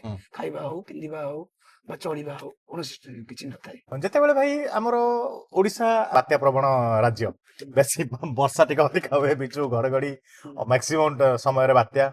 ତ ସେଇ ସମୟରେ ଯେତେବେଳେ ବାତ୍ୟା ହୁଏ, ବନ୍ୟା ହୁଏ, ବେସିକାଲି ବର୍ଷା ସିଜନରେ ଟିକେ ରେଭିନ୍ୟୁ କମିଯାଏ ଅଟୋ ଡ୍ରାଇଭର ମାନଙ୍କର। ବର୍ଷାରେ ବେଶୀ ବର୍ଷାରେ ବଢିଯାଏ କେମିତି? ଲୋକ ତ ଘରୁ ବାହାରନ୍ତିନି। ନାଇଁ ଲୋକ ଯୋଉ ଘରୁ ବାହାରନ୍ତିନି, ବର୍ତ୍ତମାନ ଦେଖନ୍ତୁ ପ୍ରତ୍ୟେକ ଘରେ ଘରେ ବାଇକ ଖଣ୍ଡେ ଅଛନ୍ତି। ବର୍ଷା ହେଲା ମାନେ ସେମାନେ ତାଙ୍କର ବାଇକ ଟା ନେଇକି ପଳେଇବେ। ଯଦି ବର୍ଷା ହେଇଯିବ ସେମାନେ ଅଟୋ ଟିକେ ଖୋଜିବେ, ବାଇକ ଦେଇକି ଅଟୋରେ ଯିବା ଆସିବା ଚେଷ୍ଟା କରିବେ। ବର୍ଷାରେ ରେଭିନ୍ୟୁ ବଢିଯାଏ ଅଟୋ ଚାଳକ ମାନଙ୍କର। ବର୍ଷା ଦିନେ ରେଭିନ୍ୟୁ ବଢିଯାଏ। ଆଉ ବର୍ଷାରେ ଭଲ ଇନକମ ହୁଏ। ବର୍ଷା କିନ୍ତୁ ସମସ୍ୟା ଏତିକି ହୁଏ, ଗୋଟେ ପାଣି ଫୁଲ ହେଇଯାଏ, ଗୋଟେ ଗାଡି ଅଟକିଯିବ, ଗୋଟେ ଗାଡି ସାଇଲେନ୍ସ ଫାୟାର ପାଣି ପଶିଯିବ, ସେ ଟିକେ ଭୟ ରହିଥାଏ। ନହେଲେ କିନ୍ତୁ ରେଭିନ୍ୟୁ ବଢିଯାଏ ବର୍ଷା ଦିନେ। ପ୍ରତ୍ୟେକ ଦୈନନ୍ଦିନ ଜୀବନରେ ଅଟୋ ଡ୍ରାଇଭର ମାନେ ଫେସ୍ କରୁଥିବା ଯୋଉ ବେସିକ ବିପଦଟା, ବେସିକ ଏଟା କଣ? ମାନେ ପ୍ରତ୍ୟେକ ଦିନ ସେମାନେ ଏଇଟାକୁ ଫେସ୍ କରନ୍ତି ହିଁ କରନ୍ତି। କଣ ପାଇଁ? ଯେମିତି ମୁଁ ଆଉ ଗୋଟେ କଥା ଫିଲ୍ କରିଛି, ଓଡିଶା ପୋଲିସକୁ ଯେମିତି କେହି ଭଲ ପାଆନ୍ତିନି, ଓଡିଶାର ଅଟୋ ଚାଳକ ମାନଙ୍କୁ କେହି ବି ଭଲ ପାଆନ୍ତିନି। କଣ ରିଜନ କଣ? ଆଗରୁ ଭଲ ପାଉନଥିଲେ, ଏବେ ଭଲ ପାଇଲେଣି। ଆମେ ଗୋଟେ ନୂତନ ଚିନ୍ତାଧାରା କରିଛୁ। ରକ୍ତଦାନ ପ୍ରତ୍ୟେକ ତେଲି ଆମେ ରକ୍ତଦାନ କରୁଛୁ। ପ୍ରତ୍ୟେକ କୋଉ ଦିନ ରକ୍ତଦାନ। ଆଉ ଯୋଉ ଆମର ହାଣ୍ଡିକ୍ୟାପ ମାନଙ୍କୁ, ଦିବ୍ୟାଙ୍ଗ ଓ ହାଣ୍ଡିକ୍ୟାପ ମାନଙ୍କୁ ମାଗଣା ସେବା। ରାସ୍ତା ଉପରେ ଯୋଉଠି ଦେଖିବେ ଭାଇ ମାନେ ତାଙ୍କୁ ନେଇକି ଗୋଟେ ଜାଗାରୁ ଗୋଟେ ଜାଗାକୁ ମାଗଣା। ଆସୋସିଏସନ କହୁଛି, ବଟ ସତରେ ଏଟା ହଉଛି ନା ଗ୍ରାଉଣ୍ଡ ରେ? 100%। ଆପଣ ଯାଇକି ଯେକୌଣସି ଦିବ୍ୟାଙ୍ଗ ହେଇ ପଚାରିଦେବେ ଯେ ସ୍ମାର୍ଟ ସିଟି ଅନଲାଇନ ଅଟୋକୁ ତ ମୁଁ ଆଇଛି, ଆପଣ ଜଣେଇବେନି ଯେ ମୁଁ ଆପଣ ଦେଖି ପାରୁନାହାନ୍ତି ନା, ଖାଲି କହିବେ ମୁଁ ସ୍ମାର୍ଟ ସିଟି ଅଛି। ହଁ ସ୍ମାର୍ଟ ସିଟି ଆଜ୍ଞା ଆସିକି ବସି ପଡିବେ, କହିବେନି ଯେ ସେ ଜାଣିଛନ୍ତି ଯେ ପଇସା ନେବେନି। ଆଚ୍ଛା, ହଁ ସେଠି ବସି ପଡିବେ, ଆଜ୍ଞା ମତେ ଏଇଠି ଛାଡିଦିଅ, ଆଉ ଦିନ ବନ୍ଧୁ ବାବୁକୁ କହିବେ ଧନ୍ୟବାଦ, ଯାହା ଗୋଟେ ସଂଗଠନ କରୁଛନ୍ତି ମାଗଣା ଲାଗୁଛି। ଆଚ୍ଛା, ଆପଣ ପ୍ରଥମେ ସଂଗଠନ ଟା କରିବ ବୋଲି କୋଉଠୁ, ମାନେ ଆପଣ କଣ ପାଇଁ ଏମିତି କିଛି ଗୋଟେ ହେଇଥିଲା ଆପଣଙ୍କ ସହିତ ଯୋଉଠୁ ଆପଣ କହିଲେ ମୁଁ ଗୋଟେ ସଂଗଠନ ତିଆରି କରିବି? ମୁଁ ସଂଗଠନ କରିବା କୌଣସି ଉଦ୍ଦେଶ୍ୟ ନଥିଲା, କି ଆମର ଏମିତି ଉଦ୍ଦେଶ୍ୟ କିଛି ନାହିଁ। ଆମେ ଜାଣୁଥିଲୁ ଏଠି ମାଡ ଖାଉଛି, ଗାଡି ସାଇଡ ହଉଛି, ଗାଳି ହଉଛି, ଆମର ଭିତରେ ବାଡିଆ ବାଡି ହଉଛି। ଏଇଟା ଗୋଟେ ଅଭ୍ୟାସ ମଦ ପିକି କିଏ କରୁଛି ଏଠି। ଯେତେବେଳେ ଯିଏ ଗୋଟେ 5 ମାସ 6 ମାସ ରହିଲା, ସେ ଭୁବନେଶ୍ୱର ମୁଁ ଲୋକାଲ ବୋଲି କହିକି ବାଡି ଦେଇକି ପଳେଇଥାଏ। ଏଇଟା ଗୋଟେ ଥାଏ, ନିତିଦିନିଆ ଘଟଣା ଥିଲା। ଯେତେବେଳେ ଅନଲାଇନ ପ୍ଲାଟଫର୍ମ ଆସିଲା, ସେତେବେଳେ ଆଉ ଟିକେ ନିର୍ଯାତନା ବଢିଲା। ଅନଲାଇନ ଅଟୋ ଚାଳକ ଯୋଉମାନେ ଥିଲେ, ସେମାନଙ୍କୁ ଉଠେଇ ଦବାନି, ତାଙ୍କୁ ଗାଳି ଗୁଲୋଜ କରିବା, ଇଏ କରିବା। ତାପରେ କମ୍ପାନୀ ମାନଙ୍କର ଯୋଉ ଅନଲାଇନ କମ୍ପାନୀ ମାନଙ୍କର ଟିକେ ମନମାନି ଚାଲିଲା, ସିଏ ତାଙ୍କ ଇଚ୍ଛା ସହିତ ମଣିଷ ଚାଲେ। ଗଭର୍ଣ୍ଣମେଣ୍ଟ ତାଙ୍କର କୌଣସି କାର୍ଯ୍ୟକାରୀ ଶୁଣେନି। ତା ଭିତରେ ସଂଗଠନଟି 20 ଜଣରୁ ଆରମ୍ଭ ହେଲା, ଧୀରେ ଧୀରେ ବଢିଲା। ତାପରେ ଲୋକ ବ୍ୟକ୍ତିତ୍ୱକୁ ନେଇକି ବଢନ୍ତି, ଯେ ଏଇ ଲୋକ ଭଲ ଲୋକଟା ସାହାଯ୍ୟ ସହଯୋଗ କରୁଛି, ତାହେଲେ ସବୁ ଜଡିବା। ତାପରେ ଧୀରେ ଆମର କୌଣସି ଉଦ୍ଦେଶ୍ୟ ନଥିଲା ସଂଗଠନ କରିବା ପାଇଁ। ଧୀରେ ଧୀରେ ବଢି ଧୀରେ ସବୁ ବଢିବା ଭିତରେ ଆମେ ଚିନ୍ତା କଲେ ଯେ ଯୋଉ ଭଳି ସବୁ ଆରୋପ ଆସୁଛି, ଯୋଉ ଆଗରୁ ଯୋଉ ସଂଘ ହେଇଛି, କରପସନ ହଉଛି, ପଇସା ଖାଇ ଆସୁଛନ୍ତି, ପିଲାମାନେ ବାରମ୍ବାର ଜାଣୁଛନ୍ତି ଯେ ପଇସା ଦେଲେ ପଇସା କିଛି ଲାଭ ନାହିଁ। କିନ୍ତୁ ଆମେ କହିଲେ ଯୋଉ ଯେମିତି ପଇସା ଟା କେମିତି ଆଗାମୀ ଦିନେ କରପସନ ହବନି, ତେଣୁକରି ଆମେ କଣ କଲୁ ନା ଗୋଟେ ଏରିଆ ବାଇ ଗଠନ କଲୁ। ମାନେ ଆମେ ଭୁବନେଶ୍ୱରକୁ 22ଟା ଜୋନରେ ବିଭକ୍ତ କରିଦେଇଛୁ। ବିଭକ୍ତ କରିକି ପ୍ରତ୍ୟେକ ଜୋନରେ ପଇସା ରଖା ହେଇଛି। ମୋ ପାଖରେ ପଇସା ରହେ, ମାନେ ଧର ପଟିଆ ଜୋନ ଧର 10 ଲକ୍ଷ ଟଙ୍କା ବାଲାନ୍ସ ରହିଲା, ମୁଁ ଆସିଲି ତ ଆପଣଙ୍କ ସାथ ଗଲି କଟକ, ମୁଁ ମାଗିବି ଆମର ଯେ ଆକାଉଣ୍ଟ ପଇସା, ମୋର ଏତିକି ଟଙ୍କା ଖର୍ଚ୍ଚ ହେଇଛି, ତୁ ଖର୍ଚ୍ଚ କରେ। ମୁଁ ଗୋଟେ ଟଙ୍କାଟେ ରଖିବି ନାହିଁ। ଏ ସଂଗଠନର ମାନେ ଗୋଟେ ଯେମିତି ଗଣତନ୍ତ୍ର ଯେମିତି ବୁଝିଲି, ଗୋଟେ ଯେମିତି ଆପଣ ଗୋଟେ ସିଷ୍ଟମରେ ଚାଲେ ସେମିତି କେହି ମୋ ପାଖରେ ଟଙ୍କାଟେ ରହିବ ନାହିଁ। ଟଙ୍କାଟେ ରହିବନି। ସେ ସଂଗଠନ ତାଙ୍କର 1 ରୁ 10 ହିସାବ ଦେବେ। ତାପରେ ସେମାନେ ଧର ଆମର ଗୋଟେ ମେନ୍ ବାଲାନ୍ସ ରହୁଛି 1,10,000 ଟଙ୍କା, ସ୍ମାର୍ଟ ସିଟି ଗୋଟେ ମେନ୍ ବାଲାନ୍ସ କରେକ୍ଟର, ଆଉ ପ୍ରତ୍ୟେକ ଏରିଆ ବାଇରେ ପଇସା ରହିଯାଇଛି।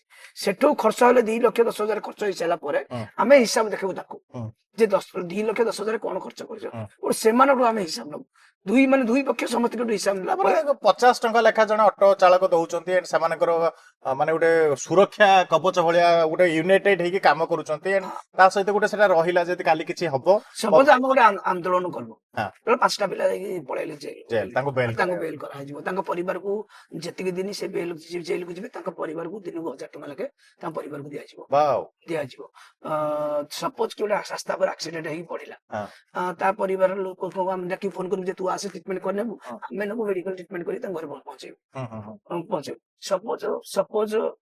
ସପୋଜ କିଛି ଗୋଟେ ଆବଶ୍ୟକ ପଡିଲା ଗୋଟେ ଦାନ ଦକ୍ଷିଣା କରିବା ପାଇଁ, ହୁଁ ଏଠୁ ନେଇକି ଦାନ ଦକ୍ଷିଣା କରିବୁ, କଲେକ୍ସନ ଆମେ କୌଣସି କଲେକ୍ସନ ହୁଏ ନାହିଁ। ହୁଁ। ଯଦି ଲାଗିଲା କି ଗୋଟେ ସିରିୟସ ଅଧିକ ହେଇଛି, ସେମାନଙ୍କ ଭିତରେ ଡ୍ରାଇଭର ମାନେ ଚାହିଁଲେ ଯେ ନାଇଁ ଆମ ଭାଇଟାକୁ ଦରକାର, ସେ ତାଙ୍କର କଲେକ୍ସନ କରିବେ, ଆମ ତରଫରୁ ଆପ୍ରୋଚ କରାଯିବ ନାହିଁ ଯେ ତମେ କଲେକ୍ସନ। ବହୁତ ତ ଲୋକ ଏମିତି ଥିବେ, ଅଟୋ ଚାଳକ ଥିବେ, ଆମେ କାହିଁକି ଦବୁ 50 ଟଙ୍କା, ଆମେ କାହିଁକି ଏମିତି କରିବୁ, ଏମିତି ତ ଥିବେ ବହୁତ। ନାଇଁ ନାହାନ୍ତି, କାହିଁକି କହିଲ ଆମର କରପସନ, ଯଦି କରପସନ ଟା ରହିବ ତାହେଲେ ପିଲାମାନେ କହିବେ ଯେ ଆମେ କାହିଁକି ପଇସା ଦବୁ। ହୁଁ। ଯଦି ମୁଁ ପଇସାଟା ଖାଇଦେବି, ଯଦି ମୁଁ ଖାଇ ଦେଇଥାନ୍ତି ପଇସାଟା, ତାହେଲେ ସେମାନେ କହିବେ ଶଳା ତୁ ଖାଇଦଉଛୁ, ଏଇଟା ଖାଇଦଉଛୁ, ଆମେ କାହିଁକି ପଇସା ଦବୁ। ହଁ। କିନ୍ତୁ ଏତେ କରପସନ ନାହିଁ, ସେ କାହିଁକି କହିବେ? ହଁ। ସେ ଜାଣୁଛନ୍ତି ଯେ ଏଇଟା ଯୋଉ ହିସାବ ଦିଆଯାଉଛି ପ୍ରତ୍ୟେକ 1 ରୁ 10 ଯେମିତି ମାନେ 10 ତାରିଖ ଭିତରେ ହିସାବ ସେମାନେ ଛଡା ହବ, ପାସବୁକ୍ ଅପଡେଟ ହବ, ଆଜି ଏତିକି କଲେକ୍ସନ ହେଇଛି, ପ୍ରତ୍ୟେକ ମାସରେ ପାସବୁକ୍ ଅପଡେଟ ହେଇକି ଛଡାଯାଏ। ହୁଁ। ତାପରେ ପାସବୁକ୍ ଅପଡେଟ ହବା ସହିତ ଏତିକି ଟଙ୍କା, ଆଉ ଆମର ଗୋଟେ ବଣ୍ଡ କରାହେଇଛି ଯୋଉଥିରେ କି କେହି ଟଙ୍କାଟେ ଖାଇପାରିବେନି। ଯଦି ମରିଗଲି ବି ମୁଁ, ହୁଁ। ମୋ ପାଖରେ ତ ପଇସା ନାହିଁ, ଯାହା ପାଖରେ ଯିଏ ବି ଆମର ଜଣେ account ଅଛନ୍ତି, ଅଛି, ହଁ। ସିଏ ମରିଗଲେ ବି ତା ପଇସା ତାଙ୍କର ହକଦାରରେ ନାହିଁ, ପିଲାଙ୍କର ହକଦାର ବୋଲି ସେମିତି ବି ଏଗ୍ରିମେଣ୍ଟ। ଆପଣ ଯେତେବେଳେ ଯୋଉ ରାପିଡୋ ମଝିରେ ଚାଲିଥିଲା, ରାପିଡୋ ଯୋଉ ବାଇକ୍ ବସେଇକି ନେଇଯାଉ, ମାନେ ନେଇଯାଆନ୍ତି, ମାନେ ସେଟା ଅଛି ବୋଧେ ଏବେ ଓଲା ବାଇକ୍ ଅଛି, ତ ତାକୁ ଅଟକେଇବା ପାଇଁ ଆପଣ ମାନେ ମଝିରେ ଗୋଟେ ଆନ୍ଦୋଳନ କରିଥିଲେ ବୋଧେ? ଆମେ ଦୀର୍ଘ 2 ବର୍ଷ 2.5 ବର୍ଷ ହେଲା ଚାଲିଛି, ବର୍ତ୍ତମାନ ସୁଦ୍ଧା ବି ଚାଲିଛି। ହଁ। ଆମେ ଆକ୍ଚୁଆଲି ସେଟା କେତେ, ମାନେ ତା ଦେହରେ ଅଟୋ ଚାଳକ ମାନେ କେତେ ସଫର ରୁହନ୍ତି? ବହୁତ ସଫର ହେଇଛନ୍ତି, ସଫର ହଉଛନ୍ତି। ଶୁଣନ୍ତୁ, ଯେତେବେଳେ ଅଟୋ ଚାଳକ ଗୋଟେ 3 ଲକ୍ଷ 4 ଲକ୍ଷ 5 ଲକ୍ଷ ଟଙ୍କା ଦେଇକି ଗାଡିଟେ କଲେ, ହଁ। ବର୍ତ୍ତମାନ ବେପାର ଯୋଉ ଅନୁସାରେ ହବା କଥା, ତା ବେପାରଟା କମିଗଲା, କମିଗଲା। ହଁ। ସେମାନେ ଗୋଟେ ବିରୋଧ କରିବା ଆରମ୍ଭ କଲେ। ଯେହେତୁ ଆମ ଘରର ମୁଖ୍ୟ ହିସାବରେ ଆମକୁ ଆସିଲା, ହଁ। ଆମେ ଆନ୍ଦୋଳନ କରିବାକୁ ବାହାରିଲୁ। ହଁ। ବାହାରିଲା ଭିତରେ ବାଇକ ର ବି କିଛି ସଦସ୍ୟ ଆସିକି ଆମକୁ ଜଣେଇଲେ ଯେ ଭାଇ ଦେଖ, ଆମେ ବି ପେଟ ପାଟଣା କରୁଛ, କରିବାକୁ ପାଠଶାଠ କରୁଛୁ, ହଁ। ଭାଇ ଆମେ ଆମେ ବର୍ତ୍ତମାନ ଆମେ କେମିତି ଚଳିବୁ ଦିନ ବୋଧେ, ତମେ ତ ସମସ୍ତଙ୍କ ଦୁଃଖ ବୁଝ, ତମେ ବି ଆମ ଦୁଃଖ ବୁଝ। ହଁ। ତେଣୁକରି ଆମେ ସରକାର ଆନ୍ଦୋଳନ, ସରକାର ବି ମତେ ପଚାରିଲେ ତୁ ତ ଭଲ ପିଲାଟା, ଭଲ ଜାଣିଛୁ ସବୁ, ହଁ। କଣ କରାଯିବ? ଆଉ ତାକୁ ଗୋଟେ ଏଗ୍ରିଗେଟ ଆକ୍ଟ ଗୋଟେ ଆଇନ ଆସିଲା, ଯୋଉଥିରେ କି ସେମାନେ ପ୍ରାଇଭେଟ ଆଉ କମର୍ସିଆଲ କରିକି ଚଲେଇ ପାରିବେ, ହଁ। ପେଟ ପାଟଣା ପୋଷି ପାରିବେ। ହଁ। କାହିଁକି ନା ଦେଖନ୍ତୁ, ଆମେ ଜଣଙ୍କ ପେଟକୁ ଯଦି ନ ଦେଇପାରିବା, ପେଟକୁ ମାରିବା ମାରିବାଟା ଠିକ ନୁହେଁ। ବଟ କମର୍ସିଆଲ ବାଇକ୍ ଟାକୁ କମର୍ସିଆଲ କେମିତି କରିବେ, 2 ଚକିଆ ବାହନ ଟାକୁ? ହଁ, ଏଇଟା ଗୋଟେ ଏଗ୍ରିଗେଟ ଆକ୍ଟ ଆସିଲା, ଯେମିତି ଗୋଆରେ ହେଇଛି କମର୍ସିଆଲ କରିକି ତମେ ହଁ ହଁ ଚଳେଇ ହଁ। ପାରିବ। ଏଗ୍ରିଗେଟ କମର୍ସିଆଲ ମାନେ ଆପଣ ଯାତ୍ରୀ ବାଇକ୍ ଲୋକଙ୍କୁ ନେଇପାରିବେ। ଆଗରୁ ପ୍ରାଇଭେଟ କଣ ପର୍ସନାଲ ୟୁଜ କରିପାରିବେ, ହଁ। ଆପଣ ଯଦି ପର୍ସନାଲ ୟୁଜ କରିବେ, ଆମ କମର୍ସିଆଲ ଆମେ ଲୋକଙ୍କୁ ୟୁଜ କରିପାରିବୁ। ହଁ। ସେମିତି ଗୋଟେ ଗଭର୍ଣ୍ଣମେଣ୍ଟ ଆକ୍ଟ ଆଣିଲା, ଯୋଉଥିରେ ଗୋଟେ ପ୍ରାଇଭେଟ ଟା କମର୍ସିଆଲ ହେଇପାରିବ, ହଁ। ଆପଣ ଲୋକ ବୋହିପାରିବେ, ହଁ। ଆପଣ ଲୋକ ବୋହିପାରିବେ। ତେଣୁକରି ସେଇ ଅନୁସାରେ ତାଙ୍କୁ କୁହାଗଲା। କିନ୍ତୁ ବର୍ତ୍ତମାନ କମ୍ପାନୀ କଣ କରୁଛନ୍ତି ନା, ତାପରେ କମ୍ପାନୀ ବି କୁହାଗଲା ତମେ ଲାଇସେନ୍ସ ନେଇ, କମ୍ପାନୀ ମାନଙ୍କର ଲାଇସେନ୍ସ ନଥିଲା, ସିଏ ଗୋଟେ ଯୋଉ ଗଭର୍ଣ୍ଣମେଣ୍ଟ ର ଯୋଉ ଏଗ୍ରିଗେଟ ଆକ୍ଟ ଅନୁସାରେ ସେଣ୍ଟ୍ରାଲ ଗଭର୍ଣ୍ଣମେଣ୍ଟ ଲାଇସେନ୍ସ ନେଇକି ସେଠି ଓଡିଶା ଗଭର୍ଣ୍ଣମେଣ୍ଟ ଚଳୁଛି, ଓଡିଶା ଗଭର୍ଣ୍ଣମେଣ୍ଟ ଲାଇସେନ୍ସ ନେଉଥିଲେ, ହଁ। ତାଙ୍କୁ ବି ଆମେ ବିରୋଧ କଲୁ। ସେମାନେ ଏବେ 2ଟା କମ୍ପାନୀ ଲାଇସେନ୍ସ ନେଇଥିଲେ, ଓଲା ଲାଇସେନ୍ସ ନେଇ। ଏବେ ରିସେଣ୍ଟ ଆମେ ମନ୍ତ୍ରୀ ସହିତ ଟ୍ରାନ୍ସପୋର୍ଟ କମିଶନ ସହିତ କଥା ହେଇଛୁ, ଓ ସେମାନଙ୍କୁ ତାଗିଦ କରାହେଇଛି ଲାଇସେନ୍ସ ନେବେ, ଆଉ ଯୋଉମାନେ ପ୍ରାଇଭେଟ ବାଇକ୍ ବି କରୁଛନ୍ତି ହଁ। ସେମାନେ ଲାଇସେନ୍ସ କମର୍ସିଆଲ କରି ଚଳାନ୍ତୁ ବୋଲି ଆମେ ତାଙ୍କୁ କହୁଛୁ। ଯାହା ସଙ୍ଗେ କଣ ହଉଛି, ମୁଁ ଚାକିରି କରିଛି, ହୁଁ। ଗୋଟେ ଗଭର୍ଣ୍ଣମେଣ୍ଟ ଚାକିରି କରିଛି, 50-60 ହଜାର ଦରମା ପାଉଥିବି, ହୁଁ। ସନ୍ଧ୍ୟାବେଳେ କହିବି ମୁଁ ବାଇକ୍ ଟା ଧରି ଚଲେଇଦେବି। ହଁ, ଗୋଟେ କିଛି କଲେଜ ଛାତ୍ରୀ ଯୁବକ ଖାଲି ଝିଅ ପିଲା ଦେଖି କେମିତି ଆମେ ବୁକିଂ କରି ଚାଲିବୁ, ସେ ଚିନ୍ତାଧାରା ବି କିଛି ଚଲାଉଛନ୍ତି। ହଁ। କିଛି କ୍ରିମିନାଲ ଆକ୍ଟିଭିଟି ତାକୁ ସେ ଜାଣିବି ହବ। ଯଦି ରେଜିଷ୍ଟ୍ରେସନ ହେଲା, ପ୍ରପର ରେଜିଷ୍ଟ୍ରେସନ ହେଲା, ହୁଁ। ଆରଟିଓ ପାଖରେ ଡାଟା ରହିଲା, ସବୁ ରହିଲା, ଆଉ ବିହାର ଗାଡି ନମ୍ବର କିନ୍ତୁ ଓଡିଶାର ନମ୍ବର ଓଡିଶାରେ ପଡିକି ଚଲଉଛନ୍ତି। ହଉଛି। ହଁ। ସେଥିପାଇଁ ଆମେ ଚାହୁଁଛୁ ଯେ ପ୍ରପର ଇଏ ଚାଲୁ, ସେ ବି ଗୋଟେ ପ୍ରପର ୱେରେ ଆସିବା କଥା ବି, ଠିକ କଥା କହିଛନ୍ତି। ଏମିତି ଉଦ୍ଦେଶ୍ୟ କଣ କାହା ପେଟ ପଟଣା ମାରିବା ହୁଁ। କି କାହାକୁ ଆମେ ହଇରାଣ କରିବା। ହୁଁ। କାରଣ ଦେଖନ୍ତୁ, ଆମେ ବି ଗୋଟେ ଗରିବ ପରିବାରରୁ ଆସିଛୁ, ହୁଁ। ଆମେ ଗୋଟେ କୃଷକ ପରିବାର, ପ୍ରପର କୃଷକ ପରିବାର ମୁଁ ଆସିଛି। ହୁଁ। ମୁଁ ହଳ ଚାଷ କରି ଜାଣିଛି, ଧାନ ଚାଷ କରିଛି, ସବୁ ବର୍ତ୍ତମାନ ଚାହିଁଲେ ବି ମୁଁ ଚାଷ କରିପାରିବି, ମୋର କିଛି ଅସୁବିଧା ନାହିଁ। ମୁଁ ପ୍ରପର କୃଷକ ପରିବାରରୁ ଆସିଛି, ଯେହେତୁ ଆମେ ବି ଜାଣିଛୁ ଗୋଟେ ଦୁଃଖଟା କଣ, ହୁଁ। ଗୋଟେ ଗରିବର ପରିସ୍ଥିତି କଣ। ହୁଁ। ସେଥିରେ ଆମେ କୌଣସି ପେଟ ପାଟଣା କରିବାକୁ ଚାହୁଁ, ଯାହା ଗଭର୍ଣ୍ଣମେଣ୍ଟ ରୁଲ କରିଛି, ଗଭର୍ଣ୍ଣମେଣ୍ଟ ରୁଲ ଅନୁସାରେ ଚାଲୁ ବୋଲି ଆମେ ସେଠି ଚାହୁଁ। ନବୀନ ପଟ୍ଟନାୟକ ଆଉ ମୋହନ ମାଝୀଙ୍କ ଭିତରେ ଅନ୍ତର କଣ? ନବୀନ ପଟ୍ଟନାୟକ ଡିସିପ୍ଲିନ ଲୋକ ଥିଲେ, ଡିସିପ୍ଲିନ। ବହୁତ ଡିସିପ୍ଲିନ ଲୋକ ଥିଲେ, କଥା କମ କହନ୍ତି, ସେ ତାଙ୍କ କାମ ବି କହନ୍ତି ତାଙ୍କ ଟାଇମରେ। ସେ ଯେହେତୁ ତାଙ୍କର ଗୋଟେ କହନ୍ତି, ତାଙ୍କ ଟାଇମରେ ଆମେ ଯୋଉଟା ସତଟା ସ୍ୱୀକାର କରିବାକୁ ପଡିବ, ତାଙ୍କ ଟାଇମରେ ତାଙ୍କର ପ୍ରତିଦ୍ୱନ୍ଦ୍ୱୀ ନଥିଲେ। ହୁଁ। ଯେହେତୁ ମୋହନ ସରକାର କହିଛି, ଯେବେ ମୋହନ ମାଝୀ ଆସିଲେ ପବ୍ଲିକଲି ସେ ଲୋକଙ୍କ ସହିତ ମିଶୁଛନ୍ତି, ଯୋଉଟା କି ଅଫିସର ଦ୍ୱାରା କରୁଥିଲେ ନବୀନ ପଟ୍ଟନାୟକ। ବର୍ତ୍ତମାନ ମୋହନ ମାଝୀ ପବ୍ଲିକଲି ଯାଇକି ଲୋକଙ୍କୁ ଦେଖା କରୁଛନ୍ତି, ପବ୍ଲିକ ସହିତ ଗୋଟେ ଚାହିଁଲେ ଗୋଟେ ମୁଖ୍ୟମନ୍ତ୍ରୀ କଣ ବୋଲି ଲୋକ ସ୍ୱପ୍ନ ହେଇଯାଉଛନ୍ତି, ଯେ ମୁଖ୍ୟମନ୍ତ୍ରୀ ଦେଖିପାରିବୁ କି ତାର ଗୋଟେ ସ୍ୱତନ୍ତ୍ର ଗୋଟେ ବହୁତ ସୁରକ୍ଷା ଥିଲା। ଏବେ କିନ୍ତୁ ମୁଖ୍ୟମନ୍ତ୍ରୀ ଯିଏ ସେତେବେଳେ ଚାହୁଁଛି ଗୋଟେ ଭଲ ଭଲ ମୁଖ୍ୟମନ୍ତ୍ରୀ ଦେଖା କହିପାରୁଛି, ତାର ନିଜର ସମସ୍ୟା କହିପାରୁଛି, ଆଉ ତାର ସମସ୍ୟା ବି ସମାଧାନ ହେଇପାରୁଛି। ଏହା ହଉଛି କଥାବାର୍ତ୍ତା। ବିଜେଡି ଆଉ ବିଜେପି ରାଜନୈତିକ ଦଳ ହିସାବରେ ଓଡିଶାରୁ ଆପଣ କାହାକୁ ମାନେ ଲାଇକ୍ ଆପଣଙ୍କର ମୁଁ ଆପଣଙ୍କ ମାଇଣ୍ଡ ସେଟ୍ କଥା କହୁଛି, ମାନେ ଆପଣଙ୍କ ମାଇଣ୍ଡ ସେଟ୍ ଇଣ୍ଡିଭିଜୁଆଲ ନିରଞ୍ଜନ ଭାଇଙ୍କର ମାଇଣ୍ଡ ସେଟ୍, ମାନେ ଆପଣ କାହାକୁ ଭଲ ପାଆନ୍ତି? ଦେଖନ୍ତୁ ଭଲ ତ ସମସ୍ତେ ଆମେ ପାଇବୁ, ଯେହେତୁ ଯିଏ ମୁଖ୍ୟମନ୍ତ୍ରୀ ହବ, କାଲି ଯଦି ବିଜେଡିର ମୁଖ୍ୟମନ୍ତ୍ରୀ ହବ ତାକୁ ବି ଭଲ ପାଇବୁ। ନା ମୁଁ କହୁଛି, ମୁଁ ଦଳ କଥା କହିଲି, ମୁଁ ମୁଖ୍ୟମନ୍ତ୍ରୀଙ୍କ କଥା ମୁଁ କହୁଛି ଯେତେବେଳେ ଯେକୌଣସି ଯିଏ ଶାସନ କରିବ, ସିଏ ଆମର ମୁଖ୍ୟମନ୍ତ୍ରୀ ହଉଛି ଗଣତନ୍ତ୍ରର ଜଣେ ମୁଖ୍ୟମନ୍ତ୍ରୀ। ବର୍ତ୍ତମାନ ଯେହେତୁ ଆମର ମୁଖ୍ୟମନ୍ତ୍ରୀ ସିଏ ଆମର ଗଣତନ୍ତ୍ର ଯେହେତୁ ପବ୍ଲିକର ମୁଖ୍ୟମନ୍ତ୍ରୀ, ଆମେ କହିବୁ ମୁଖ୍ୟମନ୍ତ୍ରୀ ଭଲ ଦଳ ବିଚାରଧାରାକୁ ନେଇକି ଆମେ ସବୁ ସମର୍ଥନ କରୁ। ଆପଣ କୋଉ ଦଳର ବିଚାରଧାରାକୁ ସମର୍ଥନ କର? ନାଇଁ, ଯେହେତୁ ମୋ ଦଳ ମୋ ହିସାବରେ ମୁଁ ବିଜେପି କୁ ସମର୍ଥନ କରୁଛି ବୋଲି ଏବେ ନୁହଁ, ମୁଁ ଅଟଳ ବିହାରୀ ବାଜପେୟୀ ଟାଇମରୁ କାହିଁକି ଯେହେତୁ ଆମେ ସୁରକ୍ଷିତ ଯେତେବେଳେ ନଥିବୁ, ଆମେ ସୁରକ୍ଷିତ ନିଜକୁ ମନେ କରୁନଥିବୁ ଯେ ଆମ ପାଇଁ ଚିନ୍ତା କରୁଥିଲେ, ଯେତେବେଳେ ସରକାର ଯେତେବେଳେ ସେ ସରକାର ଥିଲେ ଆମ ପାଇଁ ଚିନ୍ତା କରୁଥିଲେ ବୋଲି ଆମକୁ କେବେ ଲାଗୁଛି ଯେ ଆମ ପାଇଁ ଚିନ୍ତା କରୁଥିଲେ, ମାନେ ଆମ ମାଇନୋରିଟି ସହିତ ଚିନ୍ତାଟା ଏତେ ଫୋକସ କରୁଥିଲେ। କିନ୍ତୁ ଯେବେଠୁ ଆସିଛି ଆମ ମାଇନୋରିଟି ସହିତ ଆମର ମୁସଲିମ ମାଇନୋରିଟି ବି ସପୋର୍ଟ କରୁଛନ୍ତି ବୋଲି ମତେ ଚିନ୍ତା ଲାଗୁଛି। ଦୁଇ ପକ୍ଷ ସେଫ୍ଟି ଆମେ ଅଛୁ। ନିରଞ୍ଜନ ଭାଇ, ଜଣେ ଅଟୋ ଡ୍ରାଇଭର ମନ୍ଥଲି କେତେ ଟଙ୍କା ଇନକମ କରନ୍ତି? ମିନିମମ୍ ମ୍ୟାକ୍ସିମମ୍ ମିନିମମ୍ 20,000 ରୁ 25,000 ଇନକମ କଥା କହୁଛି, ଇନକମ ମାନେ ପ୍ରଫିଟ ମାସକୁ 20 ରୁ 25,000 ମିନିମମ୍, ମ୍ୟାକ୍ସିମମ୍। ମ୍ୟାକ୍ସିମମ୍ 30,000 ଉପରକୁ। ଆଚ୍ଛା, ମୁଁ ଏଇଠି ଗୋଟେ କ୍ୱେଶ୍ଚନ ଆପଣଙ୍କୁ ପଚାରିବି। ଯେତେବେଳେ 15,000 ରୁ 18,000 ଟଙ୍କା ନେଇ ଚାକିରି କରୁଥିବା ଗୋଟେ ପ୍ରାଇଭେଟ ଚାକିରିଆ ପ୍ରାଇଭେଟ ଡ୍ରାଇଭର କୁ ସମ୍ମାନ ମିଳେ, ସେତେବେଳେ ଜଣେ ଅଟୋ ଡ୍ରାଇଭର ଯଦି ଅଟୋଟେ ଚଲାଏ ମାସକୁ 30,000 ଟଙ୍କା ଇନକମ କରେ, ତାକୁ ସେ ସମ୍ମାନ କଣ ପାଇଁ ମିଳେନି? ଜଣେ ଅନ୍ୟ ପାଖରେ କାମ କରିକି ଯଦି 25,000 ଟଙ୍କା କି 20,000 ଟଙ୍କା ପାଉଛି, ତାକୁ ଯଦି ସମ୍ମାନ ମିଳୁଛି, ହଁ ସେ ତା ପାଖରେ ଡ୍ରାଇଭର ଅଛି, ଏଟା ଗୋଟେ ଅଟୋ ଡ୍ରାଇଭର। ଏଇ ଦିଟା ଭିତରେ ସେଇ ଯୋଉ ଇଏଟା କଣ ପାଇଁ, ମାନେ ରିଜନ କଣ ତାର? ଗୋଟେ ମାନସିକତାଟା ଆମର ଯେତେ ଜାତି ଧର୍ମ ବର୍ଣ୍ଣ ଯେମିତି ଗୋଟେ ମାନସିକତା ଥାଏ ମଣିଷ ଆମ ସମାଜରେ, ସେଭଳି ଗୋଟେ ମାନସିକତା ଆମ ମାନସିକତାରେ ବସିଛି। ଅଟୋ ଚାଳକ ହଁ ଗୋଟେ ଅଟୋ ଚାଳକ ହେଇଥିବ, କିନ୍ତୁ ରୋଜଗାର ଟା କିଏ ଦେଖୁଛି? ଗୋଟେ ମାନସିକତା ଯେମିତି ଜାତି ଧର୍ମ ବର୍ଣ୍ଣ ଯେମିତି ଗୋଟେ ଅମକ ଜାତିକୁ ନେଇଥିବ, ଆମ ଭିତରେ ଆମର ଗୋଟେ ପୂର୍ବ ପୁରୁଷରୁ ଥାଏ, ସେଇଭଳିଆ ଗୋଟେ ମାନସିକତା ଅଟୋ ଚାଳକ ପ୍ରତି ପବ୍ଲିକର ବସିଛି। କିନ୍ତୁ ଏବେ ମୁଁ ସେ କଥା କହିଲି, ଏବେ କିନ୍ତୁ ଆମ ଧାରଣା ଚେଞ୍ଜ ହେଇଛି। ଆମ ସଂଗଠନ ଯେବେଠୁ ଆମେ ସଂଗଠନ କରିଛୁ, ପବ୍ଲିକ ପାଖରେ ସ୍ୱତନ୍ତ୍ର ଗୋଟେ ପରିଚୟ ସୃଷ୍ଟି ହେଇଛି। ଆମେ ସ୍ୱତନ୍ତ୍ର ରାସ୍ତା ଉପରେ ଯଦି ଆକ୍ସିଡେଣ୍ଟ ହେଇକି କିଏ ରକ୍ତ ଜଳୁଗୁଡ ଅବସ୍ଥାରେ ରହୁଛି, ଆମେ ଆମ୍ବୁଲାନ୍ସକୁ ଲକ୍ଷ୍ୟ କରୁନୁ, ଆମ ଅଟୋ ଭାଇ ମାନେ ନେଇକି ମେଡିକାଲରେ ଟ୍ରିଟମେଣ୍ଟ କରିବୁ, ତାକୁ ଟ୍ରିଟମେଣ୍ଟ ତାଙ୍କ ଭଲ କରିବୁ। ତେଣୁକରି ସେ ମାନସିକତା ଏତେଟା ନାହିଁ। ଲୋକଙ୍କ ଧାରଣା ଚେଞ୍ଜ ହେଲାଣି। ଲୋକ ଭଲ ଭଲ ପାଠ ପଢା ପିଲା ବି ଏଥିରେ ନିୟୋଜିତ ହଉକି ଯେବେଠୁ ଅନଲାଇନ ଫର୍ମାଟ ଆସିଲା, ଓଲା ଉବର ରାପିଡୋ ଆସିଲା, ବା ଏବେ ଯୋଉ ଓଡିଶା ଯାତ୍ରୀ ଆମର ଆସିଛି ଗଭର୍ଣ୍ଣମେଣ୍ଟ ଆପ, ଏବେ ଲୋକଙ୍କ ବହୁତ ଧାରଣା ଚେଞ୍ଜ ହେଇଯାଇଛି। ଧାରଣା ଚେଞ୍ଜ ଇଏ ଏ ପ୍ଲାଟଫର୍ମ ଏଥିରେ ଇନକମ କରିହବ, ଚଳିହବ, ସମ୍ମାନ ସହିତ ଚଳିବ। ଆପଣ ଟିକେ ଆପଣଙ୍କ ଅଟୋ ଡ୍ରାଇଭର ଭାଇ ମାନଙ୍କୁ କହୁନାହାନ୍ତି, ଯେମିତି ମାନେ ସବୁବେଳେ କ୍ଲିନ ସେଭ୍ ହେଇକି ରହିବେ, ଟିପଟପ୍ ହେଇକି ଭଲ ଡ୍ରେସ ପିନ୍ଧିକି ଆସିବେ, ମାନେ ଗୋଟେ ଲାଗିବ ଯେ ହଁ ମୁଁ ଯେମିତି ଧର ମାନେ ଗୋଟେ ଅଫିସ କୁ ଜଣେ ଯାଏ 8 ଘଣ୍ଟା 10 ଘଣ୍ଟା 12 ଘଣ୍ଟା କାମ କରେ। ଆମ ଭିତରେ ବହୁତ ପିଲା ବି ଅଛନ୍ତି ଯୋଉମାନେ କ୍ଲିନ ରହନ୍ତି, 60 ରୁ 70%। କିଛି ଭାଇ ମାନେ ଦେଖନ୍ତୁ, ଏଇଟା ମୁଁ ପର୍ସନାଲ ଇଏ ପାଇଁ ଏଇଟା ଠିକ ଅଛି, କ୍ଲିନ ରହିବାଟା ଖରାପ କିଛି ନାହିଁ। ତା ବୋଲି ଆମେ ଯେହେତୁ ଗୋଟେ ବାହାରୁ ଗୋଟେ ଅତିଥି ଆସିଲା, ଯଦି ମୁଁ କ୍ଲିନ ହେଇଥିବି, ମୁଁ ଗୋଟେ ଚିକଣ ଚାକଣ ଥିବି, ସେ ନିଶ୍ଚିତ ପ୍ରଶଂସା କରି ବାହାରେ ଯାଇକି ଆଇବି, ଏଇଟା କିଛି ଖରାପ ଜିନିଷ ମୁଁ କହିବି। ମୁଁ ବା କହିଲି ଆମର 70% ପିଲା କ୍ଲିନ ରହୁଛନ୍ତି, 30% କିଛି ପିଲା ଯେହେତୁ ଦେଖନ୍ତୁ କିଛି ଭାଇ ମାନେ କଣ ହଉଛନ୍ତି, ଘର ଭଡା ନଉନାହାନ୍ତି, ଘର ଭଡା ଅଧିକ ପଇସା, ସେ ଅଟୋରେ ଜୀବନ ଯାପନ କରିଦଉଛନ୍ତି, ମାନେ ଅଟୋରେ ସେମାନଙ୍କର ଇଏ ବି ତ ଥିବ ନା। ଆଚ୍ଛା ଭାଇ, ଆହୁରି ଗୋଟେ କଥା ମୁଁ ଶୁଣିଛି ଯେ କିଛି ଲୋକ ଏଠି ଅଛନ୍ତି ଯୋଉମାନେ ମାନେ 5ଟା 7ଟା 10ଟା ଲେଖା ଅଟୋ କିଣି ଦେଇଛନ୍ତି, 300 ଟଙ୍କା 400 ଟଙ୍କା ଲେଖା ୟା 500 ଟଙ୍କା ଲେଖା ଭଡାରେ ଲଗେଇ ଦଉଛନ୍ତି। ମାନେ ସେ ଯେତେ ବି ରୋଜଗାର କରୁ 500 ଟଙ୍କା ମତେ ଧର ହଉ କି ନ ହଉ ମତେ 500 ଟଙ୍କା ଦେଇଦେବୁ, ଏମିତି ବି ହଉଛି କିଛି ମାନେ ହୁଏ? ଆଗରୁ ହଉଥିଲା, ଆଗରୁ ଯୋଉ ଷ୍ଟାଣ୍ଡ ମାନେ ଥିଲା, ଆମର ଯୋଉ ଗୋଟେ ଷ୍ଟାଣ୍ଡ ଥିଲା ବାଣୀବିହାର ସେ ଚାଲିଥିଲା ବହୁ ପୂର୍ବରୁ 2009 2010। ଯେବେଠୁ ଅନଲାଇନ ପ୍ଲାଟଫର୍ମ ଆସିଲାଣି ଏଇଟା ବନ୍ଦ ହେଇଗଲାଣି। ମୁଁ ଧର ଡ୍ରାଇଭର ଥିଲି, ମାଲିକକୁ 300 ଟଙ୍କା ଲେଖା ଦଉଥିଲି। ଆଚ୍ଛା, ମୁଁ ଏବେ ଦେଖିଲିନି ଇଚିରେ ଲୋନ, ଘରୋଇ ଲୋନ ହେଇଯାଉଛି, ଏସକେଏସ ବର୍ତ୍ତମାନରେ ମୁଁ 40-50 ହଜାର ଆଣୁଛି, ମୁଁ ଡିପୋଜିଟ କଲି, ମୁଁ ଅଟୋ କଲି, ମୁଁ ନିଜେ ଚଳିଗଲି। ମୁଁ କାହିଁକି ମୁଁ ମାଲିକ ବେକାର ଚଳି। ବର୍ତ୍ତମାନ ଏଇ ଯୋଉ ଆମର ଘରୋଇ ଲୋନ ହେଇଗଲା, ଯେବେଠାରୁ ସମସ୍ତେ ଗୋଟେ ଗୋଟେ ଗାଡି କରି ନିଜେ ନିଜେ ଚଲାଉଛନ୍ତି, ଆଉ ଡ୍ରାଇଭର ବହୁତ କମ।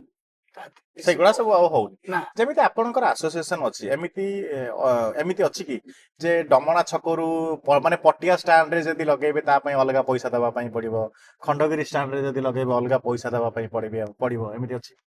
ନାଇଁ ନାଇଁ ଷ୍ଟାଣ୍ଡ ତାଙ୍କର ନୀତି ନିୟମ ତାଙ୍କ ଗାଇଡଲାଇନ କଣ ଥିବ ଗୋଟେ ନାଇଁ ଆମକୁ ମାସକୁ 10 ଟଙ୍କା ଦିନକୁ 10 ଟଙ୍କା ଦେବ ହୁଁ, ଗାଡି ଲଗେଇବ ହୁଁ।